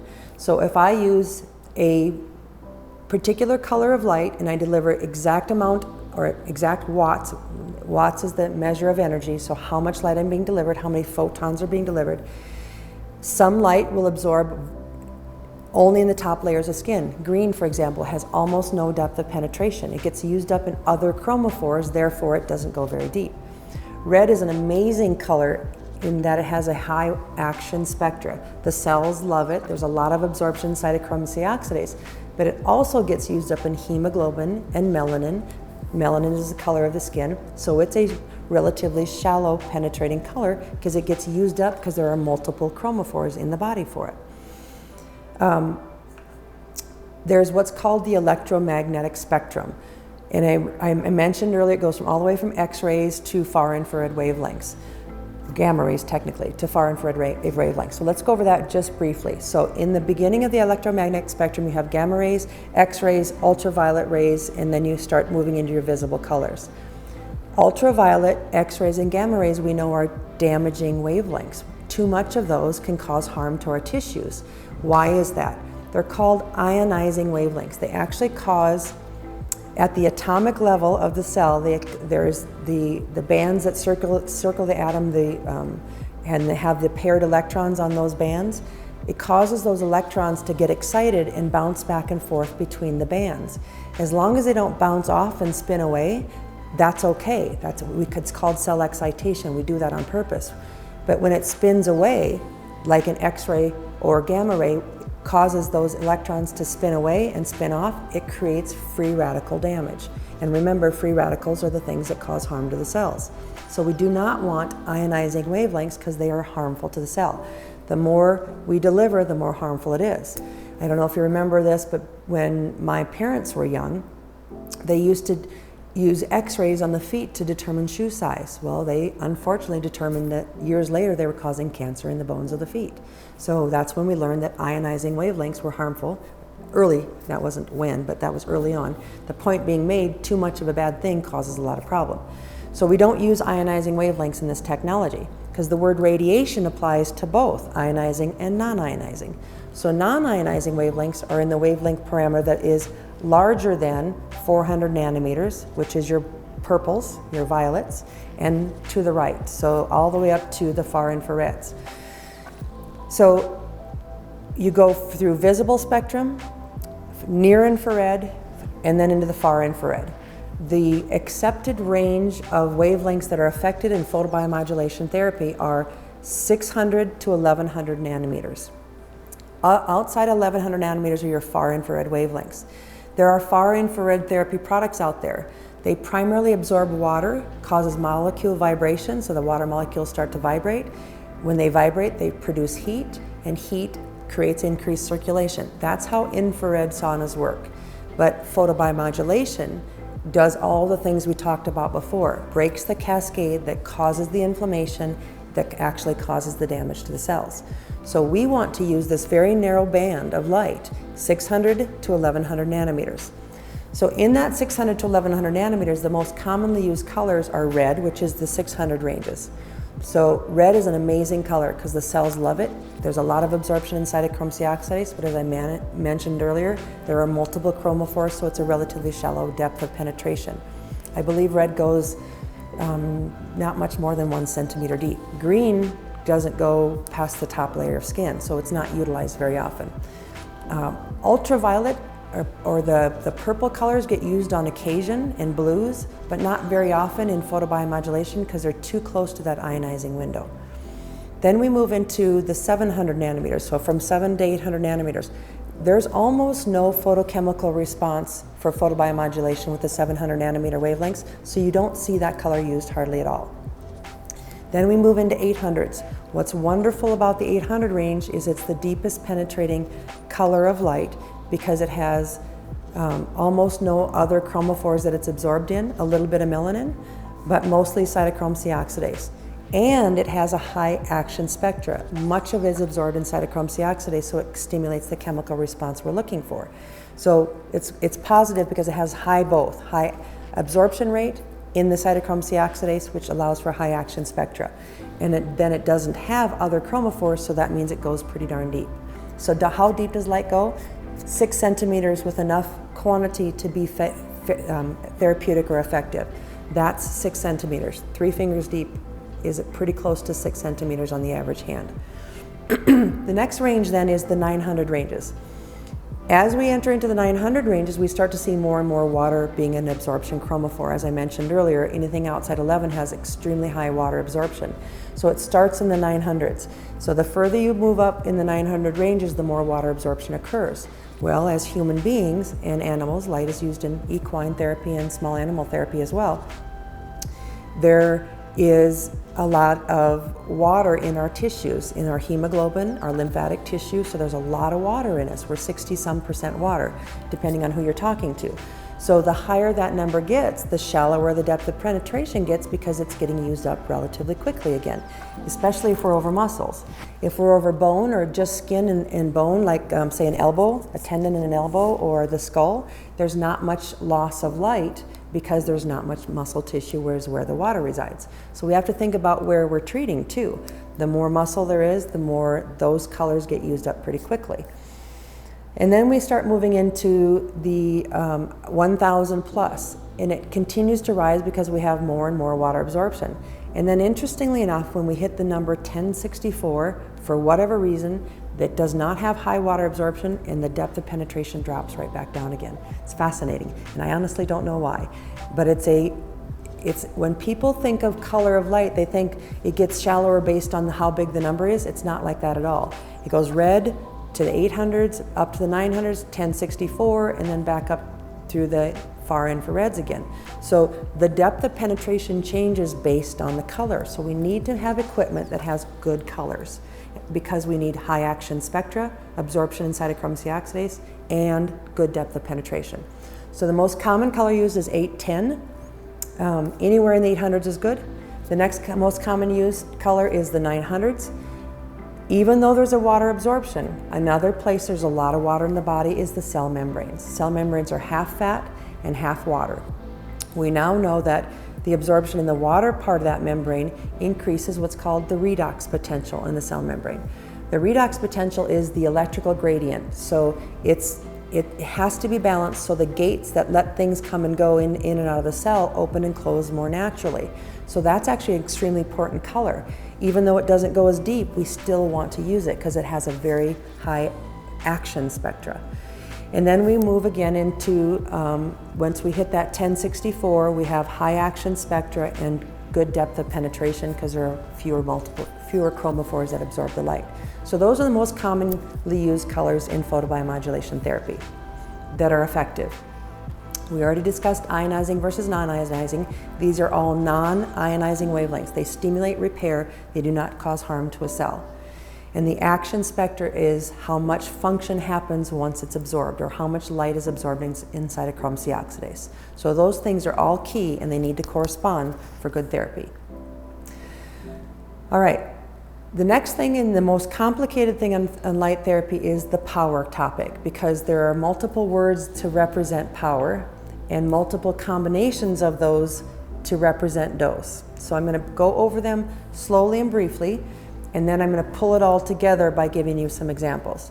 So the first thing is watts. Watts are simply the measurement of energy. And in light therapy, we typically talk in milliwatts or watts. You've heard me say milliwatts per centimeter squared too. Well, that means the amount of energy delivered into a particular size area. So if I put 1 watt of light into an area that's the size of a pencil eraser, a little tiny area, or 1 watt of light into a size of an area that's maybe, I don't know, silver dollar or larger across. For the exact same amount of time, I've delivered the exact same joules of energy, which is the measurement of watts times time. But I have high intensity in the small spot and lower intensity in the big spot. So my tissue interaction is going to be very, very different. The more intense it is, the more inhibitory it is.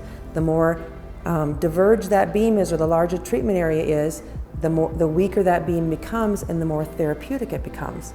So again, if we know that, we can use that to our advantage. If we don't know it, we can over-treat things. So back to when they started to have failed studies, by turning up the power and keeping the spot size the same, they increased that intensity and they started to see failure. Instead of stimulation, they saw inhibition or thermal responses. So we have to take into account the intensity of the light before we take it times time, which gives us the quantity. So the proper representation of dose is watts, represented in milliwatts, times the area it's treated. So milliwatts per centimeter squared. Then we take it times time. Once we got that number right, we can continue on that intensity for long periods of time to get the total dose that we want to deliver to get the outcome we're looking for. So let me give you an example. Photostimulatory is 300 milliwatts per centimeter squared or less. If you're at 300 milliwatts per centimeter squared or less, there's almost no warming sensation when you feel a laser or an LED treating your skin. If you hold it in one space and longer you treat, cumulatively you're delivering more and more light, but it's still at a low intensity, so it's non-thermal, it's completely stimulatory. That's why we use LEDs for full body devices. You can be in a low intensity light source, some of the research says for a long time, but for it cumulatively becomes too much. If you are at under 500 milliwatts, 300 to 500 milliwatts per centimeter, 300 to 1,000 milliwatts per centimeter squared, the higher that number gets, the warmer it gets at a stationary application at the skin. I'm quoting Mike Hamlin's research paper. I'll find it here in a second and quote it to you. But Mike Hamlin said if you are feeling the temperature and it's a gentle warming sensation, it's approximately 500 milliwatts per centimeter squared at the surface. If it's up to 1,000, it's hot and you want to pull away. So that's a general rule of thumb for when you're treating, that you know that you're not doing harm. If you're not doing harm at the surface, and because light scatters in every direction as it goes in and it gets weaker because the treatment area gets larger and the intensity is dropping, if we're not burning at the surface, we are not burning inside. And that's a beautiful way to, in real time, make sure you're not over-treating something. But it's not quite as simple as that. We still have to do the math, because in different lasers, you have different aperture size. So the handpiece that I'm most familiar with is about 3 centimeters across. So the math has to be done in the centimeters space, because that's how much in that area intensity, and now we start scattering and we have to do the math all the way down into the depth of tissue, which we discussed earlier is 6 centimeters. So we need to do the math to understand what our laser will do when you're treating tissue. And so that's a spreadsheet that calculates dose, and it's finally delivered in joules per centimeter squared. So joules, again, is power times time divided by the area you're treating in. Well, I told you earlier that we need to take power times area first to get the intensity, and then take it times time, and that gives us joules per centimeter squared. So that's the correct order it needs to be done, but it's documented as joules per centimeter squared. Well, the good news is the machines typically do all the math for you. You don't have to even think about it. It calculates it as it's being delivered because it's a mathematical formula, which is wonderful. All right, but the point to draw from that, or the take-home point, is it's incredibly important that we get the intensity identified first at the surface, because then it's easy to do the math as to how far that intensity changes as we go through the tissue. And then we take that times time. So the words to take home are irradiance is the intensity, measured in milliwatts per centimeter squared. Watts is power, and it's either milliwatts or watts. That's the total power delivered. And then joules per centimeter squared is the intensity times the time, which gives you joules per centimeter squared, okay? Now, the total dose, joules per centimeter squared, the official word for that is fluence, by the way. So that's the proper representation. So now here's where it gets complicated, if that wasn't complicated enough for you. Physics matters in light. So there are a couple of physics that make a huge amount of difference in total dosing. The first one is called reflection. Reflection is if you hold a handpiece or an aperture or a light source off of the surface that you're treating, it bounces against that surface, it bounces and reflects back into the atmosphere. You've seen the prism where they show the beautiful rainbow colors, or the light come in and the rainbow's reflecting backwards. Light has a reflection principle. If you are not in direct contact with the skin when you are applying it, you are losing 80 to 90% of that light to a one and done bounce away. So off skin treatment is typically not a good idea. When would it be a good idea? If I can't touch that area because it's an open wound, I'm going to have to be okay with an non-in-contact treatment source because I don't want to cross-contaminate that wound. So I have to compensate that by increasing the time that I deliver. Because if 80% of it bounces away and my normal treatment time is X, whatever that is, I need to increase that X by a long ways so that I still deliver the amount that I need. Another and even more complicated, well, so that's reflection. Absorption is what we want to happen. We've already talked about that. Transmission is the way that light travels through the tissue. So I mentioned already that when you put light against the skin and you turn it on, it scatters 30 degrees in every direction. Well, it also transmits differently based on the tissue it's going through. As I mentioned, muscle has a lot of hemoglobin and water, and those are high absorption sites for the red color of light. And so it uses those up pretty quickly, and it's a shallow depth of penetration. That's the transmission part we were talking about. So the acronym for this is RATS, reflection, absorption, transmission, and scattering. What you need to know is on skin is best in most cases. But sometimes on skin, well, let me hold that thought, on skin is always important, but it can get rapidly warm or the more we turn the power up, if we're on skin, the faster the risk we have of inhibition because we're delivering so much light, because we're trying to get that light to the deeper targets. So we actually have to take into account another principle called the inverse square law.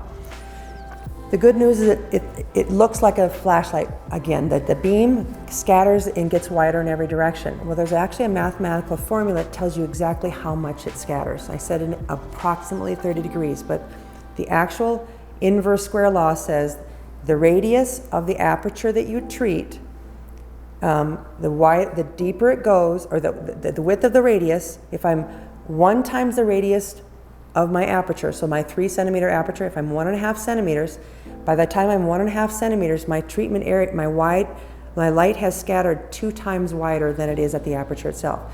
So the radius of my aperture is 1.5 centimeters. By the depth of 1.5 centimeters, it's 4 times that, so it's now 6 centimeters wide. If I go 2 times the radius, or the diameter, if I go 3 centimeters deep, it's now 4 times wider. If I go 3 times the radius, it's 9 times wider. If I go 4 times the radius, it's 16 times wider. And if I go 5 times the radius, it's 25 times wider. Now, why am I giving you the radius? Because every manufacturer has a different size handpiece. So you have to calculate based on the handpiece that your manufacturer delivers with you. So I'm going to show you a slide that gives you the math on a handpiece I'm familiar with, so I can show you an example of this. So remember again, under 300 is stimulatory, 300 to 1,000 is inhibitory, and anything over 1,000 is so warm that you've got to pull away, and that's thermal, and potentially can harm the skin. Potentially can harm the eyes even more because the eyes can focus the beam down significantly. So again, make sure you wear those goggles. So here's the slide that I want you to see that calculates irradiance at a continuous setting where the light is being turned on and never turns off. It's just turned on until I manually turn the handpiece off. So at a handpiece that I'm used to working with, which is 3 centimeters across, there's another math formula that I'm not going to get into, but it's basically I need to calculate the entire circle, not just across. So the spot size of my handpiece is 6.15 centimeters, okay, squared, 6.15 centimeters squared. You don't have to remember that, just that's the math we start with. So when I deliver 5 watts of energy at the surface, my irradiance is 407 milliwatts per centimeter squared. Well, I know that's inhibitory, don't I? Because it's between 300 and 1,000. It means I'm not going to hurt anything, but I'm not healing anything either. But at 1 centimeter, it's 305. At 1.5, it's 203. I just moved into stimulation. And by the time I get to 6 centimeters, which is as far as light will go, with enough quantity to be therapeutic, I'm down to 13 milliwatts per centimeter squared. That's a little tiny bit of light. So you have to treat a long time with a little tiny bit of light to get the tissue interaction at that deep target. Now, if I'm trying to treat at 2 centimeters, that's a much more, so this is 2 centimeters. If I'm trying to go this deep, it's not hard because I'm at 127 milliwatts per centimeter squared. I can get a lot done with that. But if I'm trying to go 4 or 6 centimeters deep, by the time I'm that deep, I'm way down. So I have to use more time to get the outcome I'm looking for. So how do I turn up my power without inhibiting my cells? So let me give you another example. You can see the slide in front of you. At 7 watts, I have to be 1.5 centimeters before I'm stimulatory. At 10 watts continuous, I have to be at 2 centimeters before I'm therapeutic. At 15 and 20 and 25, I'm at 3 centimeters before I'm therapeutic. And at 30, I have to be all the way to 4 centimeters before that light is non-inhibitory and is purely stimulatory. So to reach those deeper targets like a big thigh, a sciatic nerve and a glute muscle, if I have a strong muscle man that's sitting in front of me and I'm treating his neck, he's got big muscles, I need to use more light to get to those deeper targets. So what's happening in between? It's just a little inhibitory. It's not hurting anything at all, which is a wonderful thing. Now, you'll see though that there are red where I'm well over 1,000 milliwatts per centimeter squared if I hold it directly against the skin. Well, I want the light to be weak at my target, but if I hold it at the skin, it's going to burn because I'm holding it in place. So in class 4 lasers, which are over 500 milliwatt diodes, you'll typically see the practitioner moving the handpiece in a very specific pace in a very specific area. Because again, I can calculate the area that I'm treating, and if I keep that consistent, I can do the math again. Light is all about math. So if my light source is photothermal at the surface, I need to move it to reduce the time component. Remember, time is part of the math. If I reduce the time component, I'm reducing the thermal component as well. So I can use these physics principles to my advantage, do the math, and I can get the outcomes that I'm looking for because it's simply math. But I have to be aware of the physics. When I say I'm referring to you, but the good news is if your manufacturer trains you properly on the equipment that you're using, it will be already calculated for you. Because we know how hard it is, we're not going to make it hard on the therapist and make them do the math. So again, on the equipment that I'm most familiar with, the handpiece is 6.15 centimeters squared. When I'm using a 30-watt delivery system, by the time I'm 2 centimeters deep, I'm stationary. I've moved from thermal to inhibitory, so I can use that over my spine, downregulate some nerves and get a pain relief, right? But if I go to a place that needs to be healed, I'm going to have to go over a pretty good size area so that it's a therapeutic dose and I'm not inhibiting anything. So we can use large quantities of light very safely. It feels warm like sunshine, it doesn't hurt anything at all, and it's weaker as it goes in. So now I have the ability to positively affect tissue even at that 6 centimeter depth. So If you have a device that's under 5 watts, you're going to have a hard time of getting that 6 centimeter depth without spending a whole lot of time. It works, you just need to spend the time. So I'll give you an example.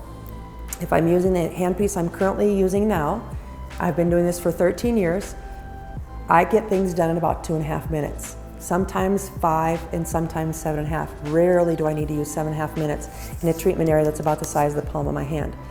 However, if I use the device I used previous to this, and it was 500 milliwatt diodes, my intensity was extremely low. I'd have to use it for a very long time, and frankly, I never saw the outcomes like I see with the higher quantity of light.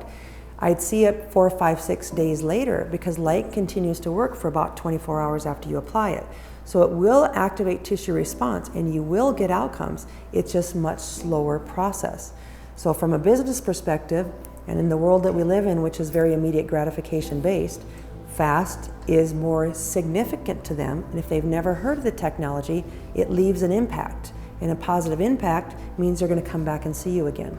So class 4 lasers, mathematically, when properly dosed, again based on the aperture size and the treatment area, when the math is done properly, they will give you better therapy than a class 3B simply because it's faster.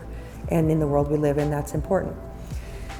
However, you can get it done with any light source if you use it enough times. So unless you know how to do the math, you better make sure your manufacturer has done it for you and is using the colors that are most beneficial. So multiple wavelengths will give you better outcomes than single wavelengths as well, because you get different depths of penetration and different chromophores are involved. So a device that has multiple wavelengths that can deliver them all at the same time and has a lot of power available is a better device for therapy than the ones that I started using years ago, which were mostly LED based. They'll work great on smaller animals, but they don't work on these big human bodies of ours, right? Okay, now one more thing I need to bring into this complex mess. Now if we pulse that light, if I chop the beam and I turn it off and on a certain number of times per second, that's called hertz. So if I'm running it at 10 hertz, that beam is turning off and on exactly the same amount of time. It turns off, then it turns on the exact same amount of time, 10 times per second. I can go 10 hertz, 20 hertz, 30 hertz, 40 hertz, 50 hertz. I can do whatever hertz I'm doing, but it's most of the time it's what they call a 50-50 duty cycle. You can adjust that as well, and it changes how much light is delivered. Why is that important? Because if I have, in the previous slide, a thermal response really early in, I have a much narrower window where that green area is therapeutic. But if I pulse it, the light can pulse at what's called full power density. It can go in at full power and then turn off completely, off and on. I can still get my correct intensity delivered, but I'm delivering half the power. So that's called average power. So I have much less risk of overheating things. So it gives me a lower intensity. I can use more quantity, and I have almost no risk of thermal response. So pulsing is superior to continuous when you're delivering light therapy. A systematic review of the literature has indicated that as well, but there doesn't seem to be a better pulse setting than anything else. There's not a ton of research on different pulse settings. The most commonly researched one is 10 hertz, but all pulsing seems to be superior to continuous. So if I'm going to go pulsed, I need more light because what's being delivered is half as much as if I was continuous. So a 1 watt continuous light source and a 1 watt pulse light source, I'm actually delivering half the total amount in the exact same amount of time, but I'm making it much, much safer. So all of these things are calculated to get a potentially strong device, class 4 device. If I used a smaller handpiece, focus the beam smaller, put it on continuous, I could switch the handpiece on most class 4 lasers and make them surgical lasers. I can switch the handpiece and make it a therapy laser because it's the intensity of the beam that all this math is done around. So the intensity is incredibly important. So again, kind of a recap, you want a laser that provides a lot of light, multiple wavelengths, so we can go deep targets with a lot of medicine, but you want to have a pulsing if your goal is to stimulate tissue repair. If your goal is to inhibit, which we can do, we learned on nerve fibers, then a continuous wavelength makes a lot of sense at a shallow target. If I want to inhibit and my target's shallow, I can do that really quickly with continuous. a continuous beam is therapeutic at a deep target no matter what, because as light moves away, it's therapeutic. So it depends on the depth of my target if I'm fully pulsing or fully continuous. So anyway, the point I'm making is there's a lot of variables here. You have to trust your manufacturer knows the math, or learn how to do it yourself. So the takeaways here is, how deep is my target? I need to know how deep my target is, because then I need to know how intense my light source is, and that I can get enough quantity there to get the outcome I'm looking for. So based on the inverse square law, the deeper the target, the higher the quantity of light that you need to start with, but pulsing makes it safer and lowers that intensity. As long as your aperture size doesn't change, and as long as your wattage, if your aperture or handpiece size stays the same, the deeper you go, the more watts you need to get there. And then you pulse it to keep it safer. Okay, that's your takeaways. There is a published study by one of the top researchers in the industry. Her name is Juanita Anders, who actually started in the lower intensity lasers and has moved into the higher intensity lasers. I did myself as well. I started with the class 1, moved into the class 3B range, worked there for several years. When I finally moved to class 4, I wish I'd have done it much sooner, because the outcomes are significantly better. And her quote says, although class 3 lasers have been used successfully for PBMT for years, the current trend is increased use of class 4 lasers. Clinicians need the higher output powers to deliver appropriate doses of light to treat deep targets, especially pain. I love that. Okay, the next step is, how do we say all of this complexity to our clients? Because there is no way you're going to remember the last hour plus of this presentation and be able to regurgitate that back to your client. So I made it hopefully easier there too. Because frankly, most clients don't care. What they care when they walk through your door is that you are hearing what they have to say, that you have a solution for their problem, and that you know enough about that solution to do it safely, and it's cost effective for them. So you have to explain the technology in layman's terms with just enough information that they go, all right, I'll give it a try. And then the real key is demonstrations. If you show people that it works, you don't have to convince them of the science, because they already feel the benefit. Another advantage to class 4 lasers is that you can feel the difference. I can typically take a pain condition in one treatment area size and reduce it by 50% or more in less than 10 minutes, and oftentimes even better than that. So if I can show somebody how impactful light can be in 10 minutes, I'm not curing them in 10 minutes, I'm starting a process of healing that if you give me a couple weeks, I can move the needle in the right direction and take a chronic condition, move it back into an acute phase of healing, and get you further down that healing pathway than you were before you came to see me. And so the demonstration becomes a very powerful tool. So we start that with educating people passively. We have a couple of videos, but most importantly, they need to review some and read a little bit about light therapy, so that you don't have to say it the same thing over and over and over to every single person that walks through your door. So we hand them a form that says, what is laser therapy, that explains it in layman's terms. Then we ask them to complete and read the consent and contraindication form that talks to them about all the things we talked about earlier. They either check yes or no that they have the condition on that consent form that we talked about. Now, when that client walks to me, the first thing I do is review that consent and contraindication form, and if there's anything that's checked yes, I need to go over that with the client and make sure that they're comfortable before we proceed. So every client that comes through your door reads a little bit of information or watches a quick video and then completes the consent form. Now you take them through, in layman's term, what laser means. So laser is the application of very specific colors of light to reduce inflammation, increase circulation, and promote tissue repair. Things typically heal 30 to 40% faster with light than without. We deliver it in either a spot therapy or a larger treatment area, so we either use lasers or LEDs depending on how big of an area we're trying to treat. It's non-toxic, non-invasive, and has no side effects. Now, if I'm sitting across the table from somebody that says that to me, I'm thinking non-toxic, non-invasive, and it works, I'm going to give it a try. I'm at least going to let you demonstrate if my pain is significant enough. And that's my goal. I want to demonstrate. I want to show them what light can do for them. So pain is pretty easy because I can move that needle really fast. But light also works, again, under scope of practice of the practitioner, on cognitive health. And we absolutely want to be able to offer that if your practice allows it. So the application of red and near infrared wavelengths, saturating a target area because we use a spot therapy device. This removes the roadblocks to healing that allows the cells to start to repair themselves, and sometimes even reversing the symptoms associated with the condition.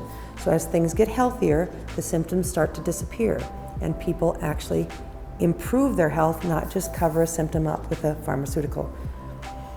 We can use light pre and post-operatively, because if we pre-treat an area, cell protects that area, so when the injury, that incision starts to happen, there's less swelling, less inflammation, and less pain post-operatively. And again, we continue to use the light post-operatively, we accelerate the healing process. So less pharmaceuticals are required post-operatively typically, less incidence of infections typically, and we just have exceptionally good outcomes. And the last place, if they're interested in that, is that light can accentuate athletic performance. Again, allowing cells preconditioning to have less injury in the athletic event, and if you use it post-athletic event, shortening the recovery time so that they can train harder the next day. So those are the three things that we tell people light can do in a very low-key, layman's terms way to do it. We ask them what to expect, because almost always people say, will this cure this, this, or this? And they're talking about what's in it for them, because they have the condition that they've not been able to, somewhere else in their journey, find a solution for. So they're going to ask you, can light fix or cure or treat? And usually they use a condition name or a diagnosis. Our response to that is we are not allowed to make claims, but light reduces inflammation, increases circulation, and accelerates tissue repair by removing the roadblocks that prevent that repair from occurring, which is what's made it stick in a chronic state.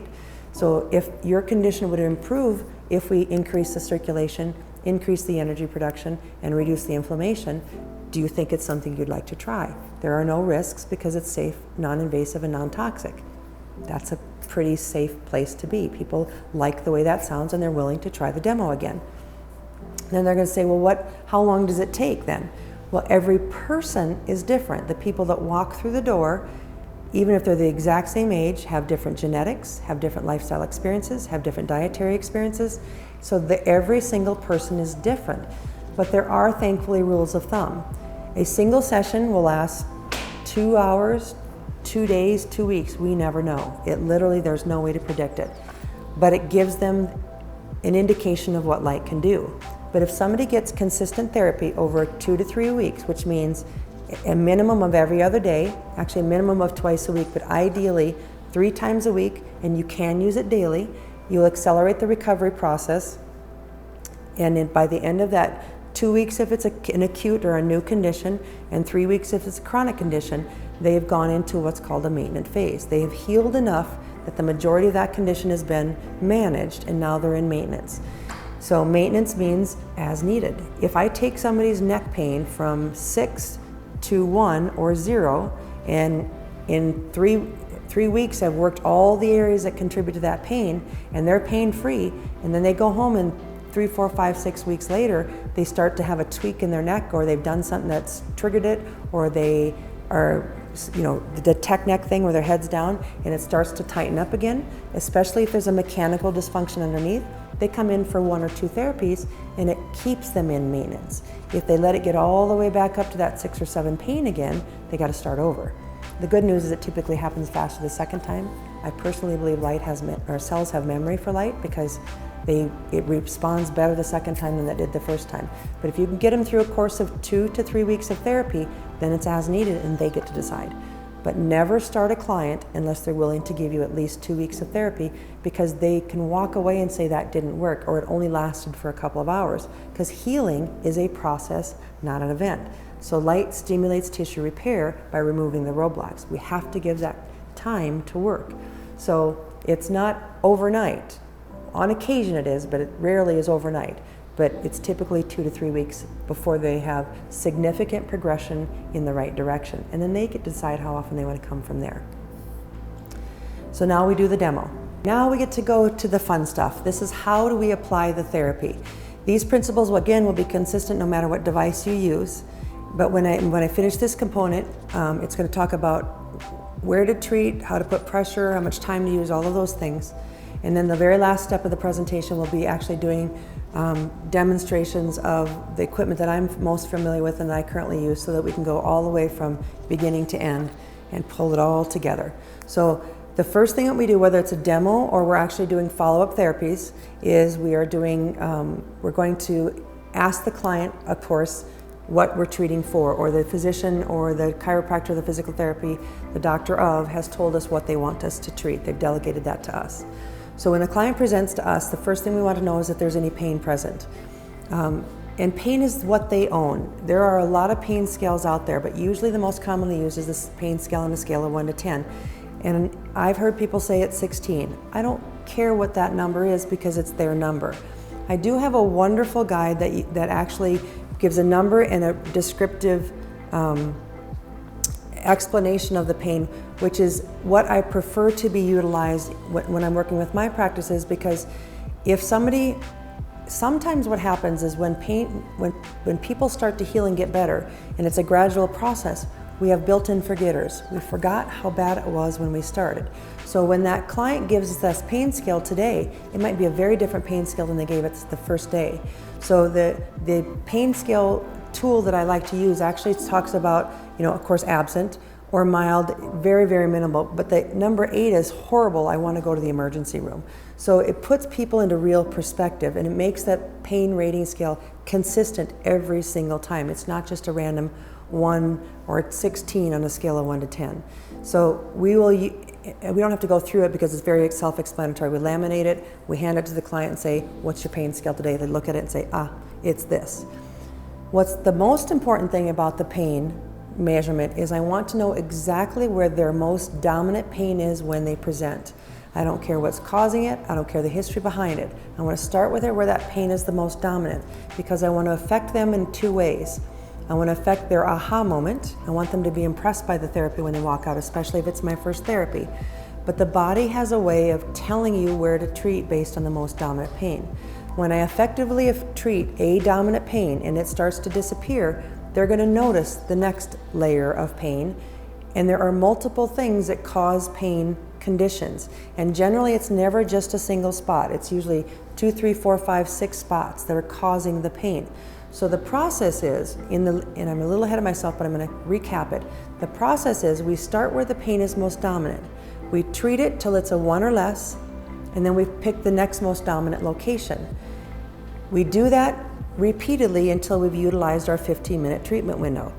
If we run out of pain in 15 minutes, we start palpating for the pain. So the things that we measure pain is at rest, with range of motion, whatever that range of motion is that aggravates their condition but does not harm it further. I can do that as a range of motion, and if they don't have range of motion pain there, then I start palpating the areas that typically cause referred pain. So in muscle trigger points, I can have a muscle trigger point here that can cause pain across my entire low back. Well, if I'm pointing my laser at the low back, I'm not affecting that pain at all because I'm pointing it in the wrong area. But usually, the places that they feel the pain, if we peel that layer back and then go to the places that they feel more pain with range of motion, and then we peel that layer back, then their last layer is the palpable pain. By the time we've eliminated all those layers in that course of 2 to 3 weeks, they have long-term sustaining outcomes. And that's the goal, because we've moved their quality of life up significantly without side effects. So we need to rate their pain. So that when a client walks through the door, I say, hey, so-and-so, my name's Valerie, nice to meet you. What are we treating today? And they'll generally start their story of what got them through, and I'll gently interrupt them and say, let me ask that differently. If you show me where your most dominant pain is and I get started treating you with the laser, we'll have more time available to manage your condition, and you can tell me all about the history as we treat, and I'll tell you all about my technology so that we get the most of it out of our 10 or 15 minute window that we have available. And usually people agree to that. Once in a while, they want to talk first, and that's perfectly appropriate. And they go through their condition with you, we go through the technology, and you run out of time, you don't even get to do the treatment. But you do want to do what's their comfort zone, because the most important thing is they know that you care about their condition and that what you have to offer can benefit them and move the needle in the right direction. So rating pain. Sir, what's your pain today at rest? Or where is your most dominant pain? Please point to it with your finger, whatever that is. In that area that you pointed to, without moving, what's your pain? And they give me their number on the scale of 1 to 10 with those descriptive words. I'll say, is there anything that makes that pain more uncomfortable? Is there any particular motion that makes it worse?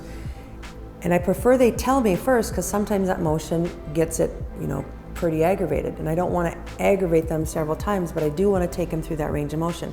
If they're not sure, there are some very consistent range of motions that we do with people to identify that put a limb or an extremity through a range of motion that will increase their discomfort.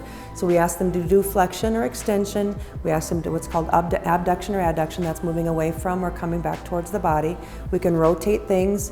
We can do things, pronation and supination, all the things that take a joint through as much range of motion as we can, and we want to test multiple range of motions. We've got a guide sheet again, that different body parts that you can look at to see where you should be rotating, and we'll go over those when we go over each individual body part separately. So right now we're at the concept stage. So we do the pain at rest, pain with range of motion that aggravates the condition or stresses it, but does not create further harm. And then I usually just do those the first 2 times. When I start getting to the point that there isn't pain in those 2 areas, that's when I start to palpate. So the next thing is I'm going to position my client in a place that's very comfortable for them for the therapy. I don't care if it's lying down, sitting down, leaning, standing up, whatever position makes them the most comfortable is what I'm going to treat them in, because I don't want my therapy aggravating their condition. But most of the time I can treat people sitting or lying down very fully. If I have to lie somebody down, I'm going to treat them a bit longer before I get them up and retest them, because I don't want them to have to get up and off the table multiple times. So how to rate range of motion: 1 or 0 means no joint movement at all. Poor means severe joint restriction. Fair means they have movement, but it's not great. It's moderate joint restriction. Good means they can move it pretty good, but they have a little restriction. And normal means they have full range of motion. So that's how the words that we would use to document. So again, we say to the client, my first session is to determine if you're a candidate for photobiomodulation therapy. If I can increase your range of motion and decrease your pain in 10 minutes or less, then I know that if we can treat you for a course of either 2 or 3 weeks, we can move the needle in the right direction significantly, and you can have quality, sustaining outcomes. So when I treat you, this therapy should feel warm but never hot. I need to have you let me know as soon as it gets warm.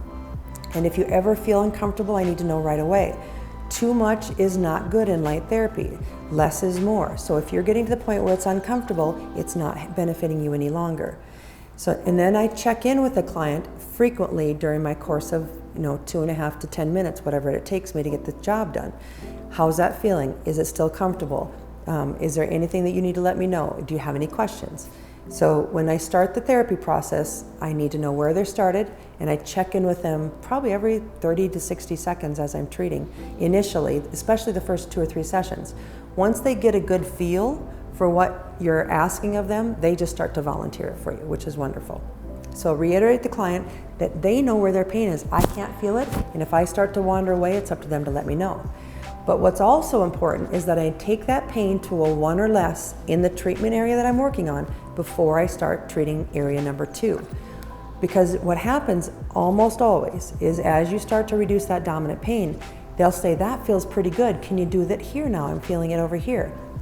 I'll say, I will, but let me get this to a 1 or less, because if I get it more fully managed, it will last longer. And as soon as I get done there, I'll move to that next spot. We've got the whole 15 minutes to work with.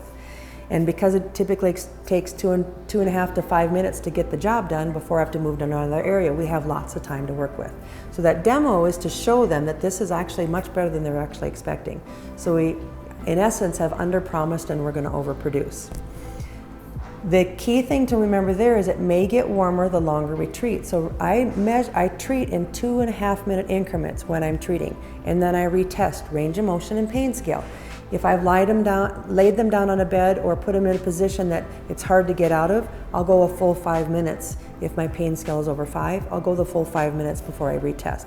If it's under 5, I'll test at 2.5, because oftentimes I'm done in 2.5. Why 2.5? With the equipment that I'm working on, if I treat him for 2.5 minutes and I'm greater than 1 on a pain scale, I can treat him for another 2.5 minutes without risking over treatment. But if I'm at a 1 or less and I continue to treat, I might tip over that bell curve and now go into inhibition, and I've lost the benefit that I've gained. So that 2.5 minutes, again, based on the math of the particular equipment that I'm working with, is the number that I need to treat with. This is where manufacturer deviation comes, so make sure you know what your manufacturer is requiring of you. So I say to the client, after I get started, I've done their range of motion, I've done their pain scale, and I start with my treatment process. I ask, which I'm going to take you through in a couple of minutes, but I'm still on the how to talk to the client part. I'll ask them if they've ever used laser therapy before, and I get a wide variety of answers. And then I usually say, what do you think of it? And I get a wide variety of answers. I don't really care what those answers are. What I care is I just want a foundation, and I want them to start to dialogue with me, because if they're talking, it means they trust me. If it's 1 or 2 word answers, they're not trusting me yet, and I want them to feel comfortable, so that because them trusting me is key to them giving me the information that I need to treat them properly. So then I usually say, would you like me to tell you how light works? And they say usually yes. Once in a while they get, no, I got it. But that's okay. It's up to them. It's their journey. So I say, you've heard of photosynthesis. Light treatment to health conditions is much like photosynthesis in plants. Our cells use light to remove the roadblocks that prevent the cells from healing completely. Once we remove the roadblocks, the cell starts to produce more energy, increases the circulation, reduces inflammation, and accelerates tissue repair. Usually that's 30 to 40% faster than without light. So you're here today because something got stuck in a chronic state, or you have a brand new injury. We can accelerate that healing process, and even if it's stuck, we can move it past that stuck, move it back into an acute phase of healing, and you'll get further down the process, and we'll get you much better outcomes. So if you'll give me a couple weeks, I can make things feel really pretty good. Those are the things that build the trust. We've all wasted a few $100s on something along the line. So I have no qualms charging people for the therapy, because I know that it's going to help them. They don't know if it's going to help them yet, so they're not sure if they're going to spend the money. So this initial therapy is a demonstration to show them, if we can get your pain reduced by 50% or more, or improve your range of motion significantly, I know that with 2 to 3 weeks of therapy, which is going to cost you about $500, we can move that needle into quality, sustaining outcomes. I have now done everything I can to build their trust. They either will or they won't, and that's up to them again in their journey. My mom, I love her dearly. No matter how good it is, she's going to think on it, sleep on it, and she's going to tell me tomorrow what she's decided, and that's perfectly acceptable. And me, I'm that, man, that was good, let's sign up. I'm the person that signs up right away. Whatever that is, again, that's their journey, and that's okay. But the demo shows them how effective the therapy can be. It typically takes 10 minutes, oftentimes 2.5 to 5, so I'm typically treating 1 to 3 treatment areas per demonstration or per session. If I have a client that has a very complex case, another advantage of a demo session is if a client has a very complex case, I can evaluate that case in that demo, and I can book them for 2 15-minute windows if I'm going to need that. An example would be a bilateral hip pain.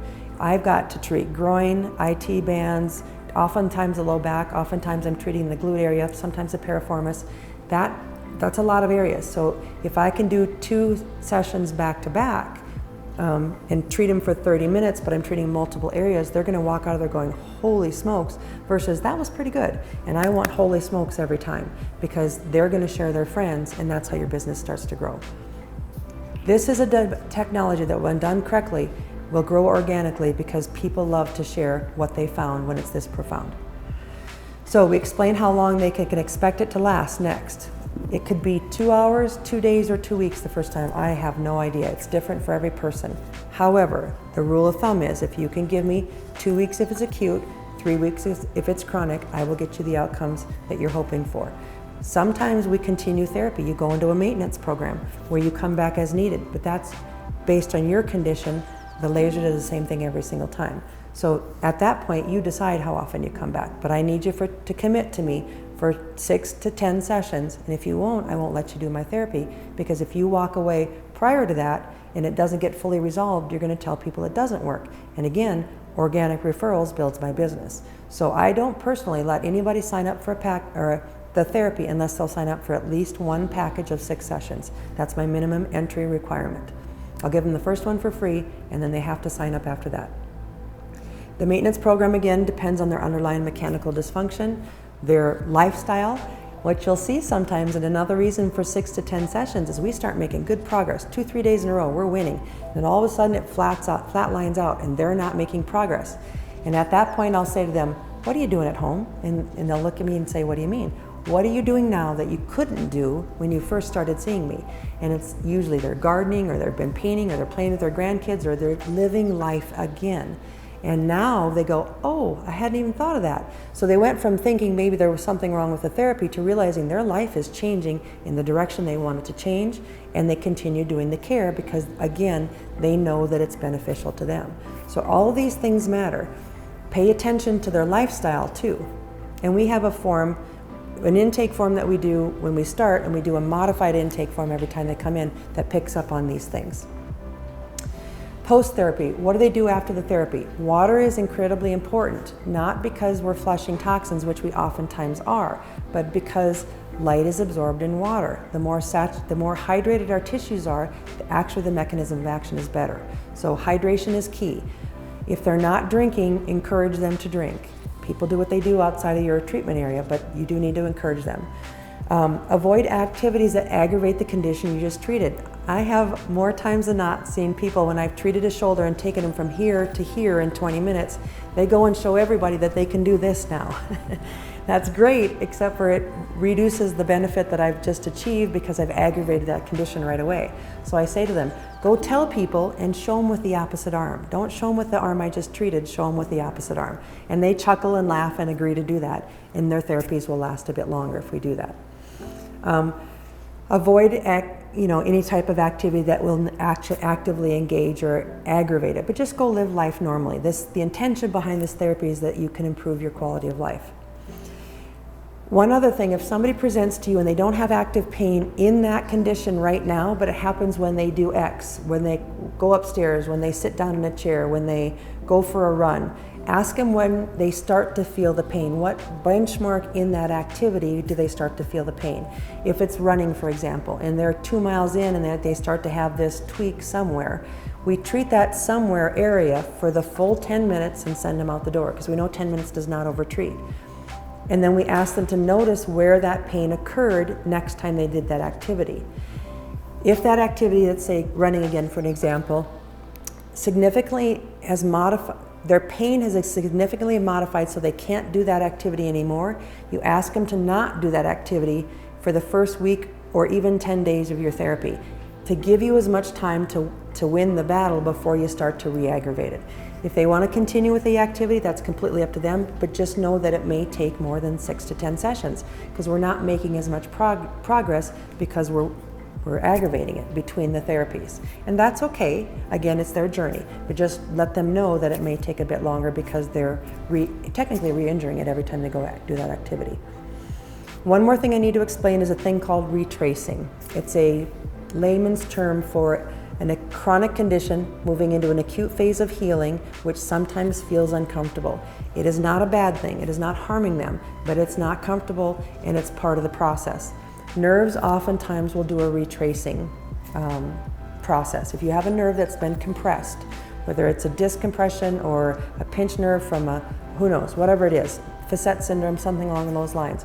When you start to treat nerves and that inflammation starts to reduce and there's less compression, the messaging starts to return, and it can actually be more painful before the pain disappears. Warn them that it's possible. Warn every single person that it's possible the first time. If it happens, there's no harm in it. It's just a natural healing process. Put a little bit of ice on it. A bag of peas is great because it can wrap around almost anything. Put a little big bag of peas on it for 5 minutes at a time, once every 30 minutes as needed. If they have to, they can do Tylenol or Advil. The reason I don't like those things is because they actually slow the healing process. They block the symptoms, but they slow the healing process. So we work with the client in the state that they're in, whatever that is, but we try not to use those substances if we don't need them. So if they do have a retracing and it's pretty significant, tell them I want to see you tomorrow, because the therapy will kick that process a bit faster, and it will carry through and break that cascade of retracing. So normally I suggest to people to come in 2 days in a row, 3 if they can, and then we switch to an every other day therapy through the rest of the 6 to 10 sessions. So my interval is daily times 2 or daily times 3, then every other day until I've met my goal. Whatever that is. I treat in 2.5 minute increments, maximum of 10 minutes per treatment area, and I'll treat as many treatment areas as I can get to in the 15-minute window that I have available, or 30 minutes if it's a complicated case. The next time they present, I ask them where their pain is right now, the most dominant. I don't care where I treated before, I care where the pain presents this time. And I repeat that process every single time they come in. This is the hardest part for clinicians that understand the cause and effect of a pain syndrome, because we start looking for things that are causing it. The body is going to tell us where to treat. Even if it's treating an area that's painful and it's not the cause, we get what's called a neural-mediated anti-inflammatory response. And we're affecting nerve pathways, and because nerve cells, are single cells from the time they leave the spine until they innervate the body. When you treat over top of a cell, you're treating the entire nerve pathway every single time. So we don't have to treat the cause initially. We always start where the pain is more dominant and work through those areas. If we get through in a single session where my pain is resolved, then I'll treat the spine that innervates that area, because again, I get a neural-mediated anti-inflammatory response. And I also get a slight downregulation of the nerve pathways, which again gives them more relief. The third place that I can potentially treat is over lymphatic points. Lymphatic congestion is an incredibly real thing, and most of us walk around with congestion and don't even realize it. So when you can open up the lymphatic channels and improve lymphatic drainage, we reduce swelling. Swelling causes pressure. Pressure causes pain. It also there's actually a lot of reasons to treat lymphatics. You're improving your immune system response, you're improving the overall health of the body. So if we have time, we'll treat a lymph node or two that affects the area that we're treating. So we treat local injury or site of the pain. If it's not pain and it's an injury like a pre or post-op, it's still local first. Then we go to the spine second, and the third place we go is to lymphatic points. If you get to the lymphatic points, it's because you're moved a long way through the process in that 2 to 3 weeks, and you're doing it because that's what's left. The nice thing is you usually get there by the time you're done with your 2 or 3 weeks, so you're getting a really, really thorough outcome. But it is a process, not an event. We're not going to get everything done the first day, because we've told them how good it is and we've shown them how good it is, but it's still a process. All right, so how do I know if the client is happy? I ask them. I usually say, have you ever done anything like this that in 10 minutes or less has changed your pain this significantly? 95% of the time it's no. Well, I should say 90, because chiropractic adjustments can change pain just like that too. In conjunction, they're amazing together. PT, chiropractors, and light therapists are the most synergistic technologies I've ever worked together with. If you work soft tissue with laser and the neck is out of alignment or has a compression or there's a problem, a mechanical problem, if you don't fix the mechanical problem, the pain's going to come back faster, period. If people don't believe in chiropractors and they don't want to go, again, that's their journey. Just let them know this is going to take longer because there's something going on in the spine. How you know that is when you treat the soft tissue and it works, but it doesn't work as good as you're used to doing. So you switch to the spine and it happens really fast. Then you know the problem is coming from nerves being irritated. So we have to take away what's irritating the nerves. Sometimes we can, sometimes we can't. If a person has so much arthritis in the facets of their low back that the nerves don't fit anymore, all we're doing is reducing inflammation in the nerves so they fit better, but they're still going to get irritated and the pain's going to come back. But in a person that has no quality of, I'll give you an example. I had a gentleman that had 6 failed back surgeries. He spent his entire life on the couch because it was the only place he could get a little bit of comfort. We started doing laser therapy with him, and in 3 weeks, we had him on 50% of his pain medications. He continued to do care until he went back north for the summer, and then I ended up moving out of the area, so I didn't follow him after that. but it dramatically improved his quality of life just because he could start to live life again. He's still taking medications, but it's, again, where they start and where they're headed.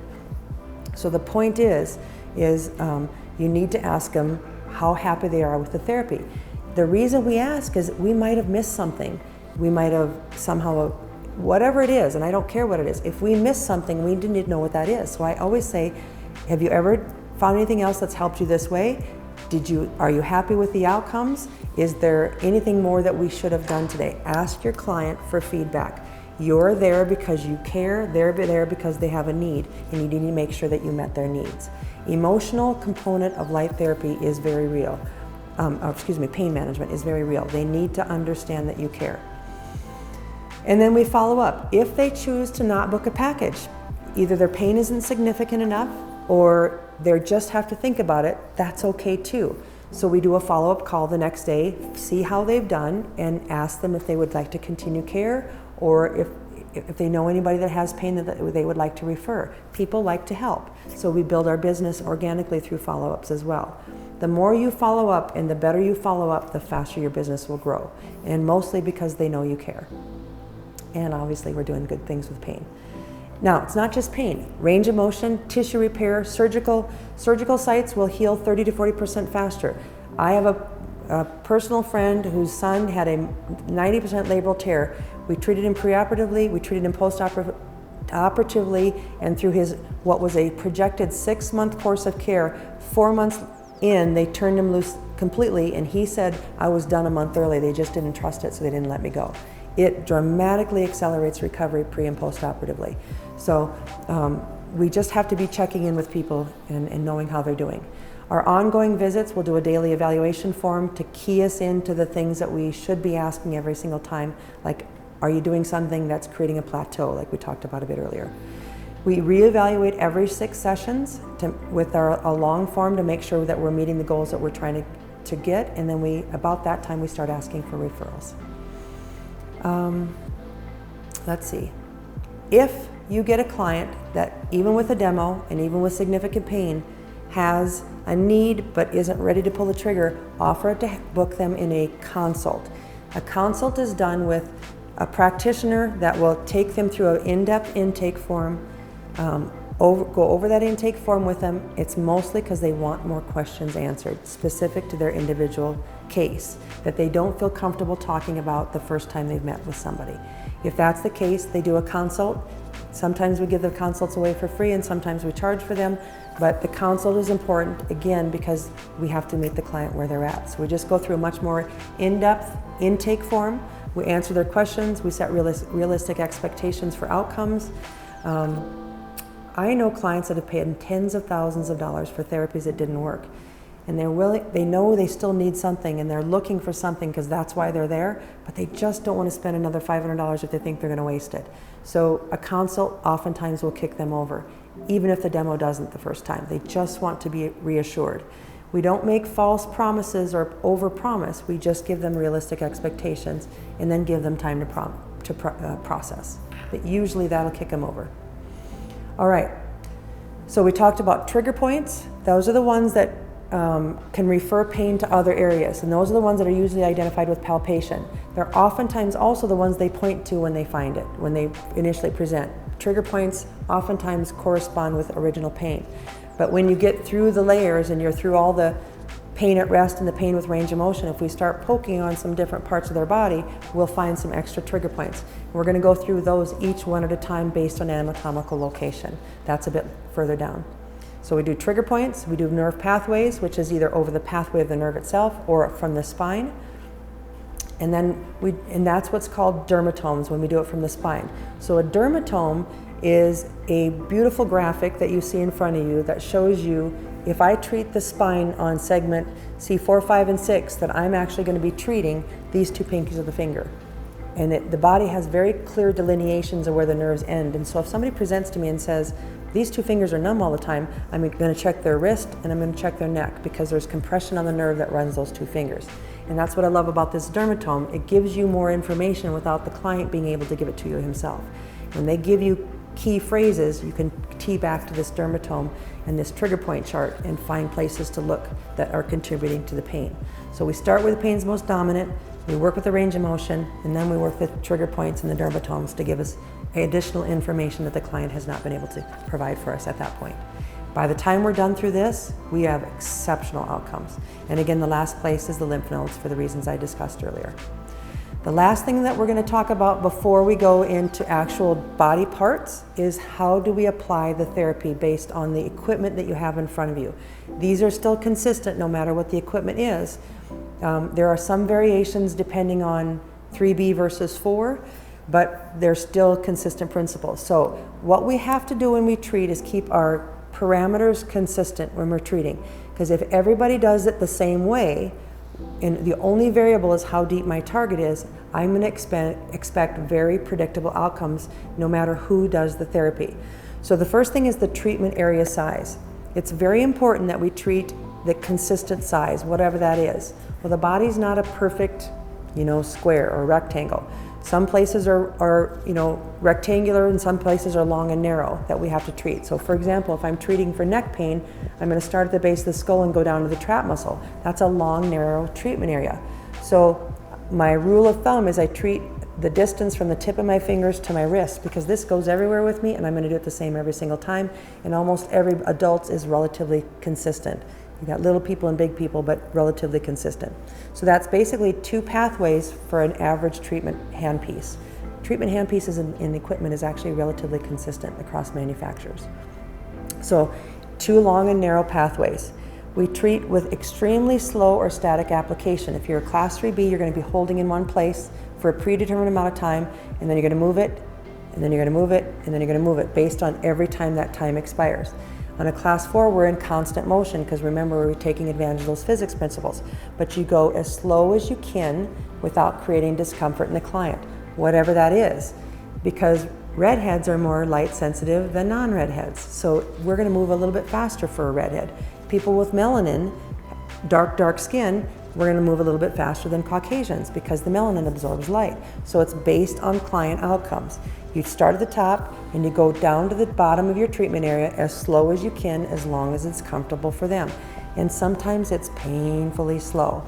If we're over an area like a hairline, if a person has dark hair, because there's more melanin there, the hair fibers are dark, picks up light, it will warm up faster. So we end up going a little faster over areas that warm up. So it's always on the patient client outcomes. So I'm constantly checking in and saying, how does that feel? It's up to you to let me know because I can't feel what you're feeling. So my pace is as slow as it can be. My treatment area is a consistent size, and that size is either long and narrow, 2x7, or rectangular, which is roughly a 3x5 size. In the beginning, when you're brand new, take a skin marker or a very thin tip pen and mark it on the skin, because the most common mistake that's made is people treat too large of an area. Too large of an area means you've diluted your dose and you're not going to get the outcomes you want to get. So treatment area size stays consistent and pace stays consistent. The next thing is pressure. We want to put firm pressure as we're treating because it blanches the blood of the lymph out of the tissue and allows my light to go deeper. However, some things are very tender and sometimes you can't even touch it. Like a post-herpetic neuropathy, you start off skin, even though you're losing much of your light, in just a few seconds that starts to be desensitized. Now you can go on skin. In about 30 seconds more, you can start to put pressure. So you work your way into pressure, but pressure is an important component because it allows our light to go deeper. It also creates a manual therapy, and manual therapy in conjunction with light is very synergistic. So those things are very important. So treatment area is consistent, treatment pace is consistent, and pressure is consistent. Now our time, 2.5 minute increments. We recheck every 2.5 minutes. If it's a pain scale of 5 or higher, I'll go 5 minutes and then recheck every 2.5 minutes until my scale is 1 or less, and then I stop for the reasons I explained earlier, both at rest and with range of motion and with palpation. So you work through the process every single time and then repeat, and then repeat, and then repeat. And it does not matter where you're working, the process is exactly the same. So that's the key to success, is consistent processes. Again, 2 days in a row, every other day, minimally, ideally, or minimally twice a week, but ideally 2 or 3 days in a row, and then every other day. If somebody has a very, very acute condition like a back that's just blown out, they can be treated twice a day, or a brand new injury. Let's say somebody took a header on a bike and they have bruises and contusions everywhere. You can treat twice a day for a brand new acute condition. That's okay, just for a day or two, and then go back to your normal process, because you can actually reduce the pain that they're feeling if you go twice a day. But that's not always convenient for the practice or the patient, so it's based on patient flow. So that's it. That's everything. I have one more slide. A couple of exceptions to the rules. I mentioned athletes. It may take longer if they continue their athletic process. I talked about the risk of retracing.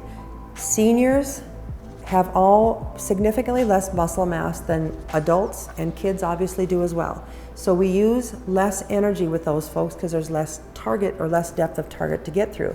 So my seniors, if I start with my power setting that for an average adult, I'll drop it down one setting for a senior or a child.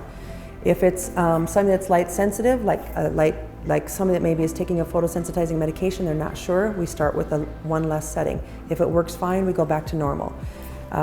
If it's a redhead, I always start with one session less, because they don't take as much light to get through it. And I found that out through a personal friend who said, girl, this is a bottle blonde, because I treated her normally and she had that retracing and I didn't expect it.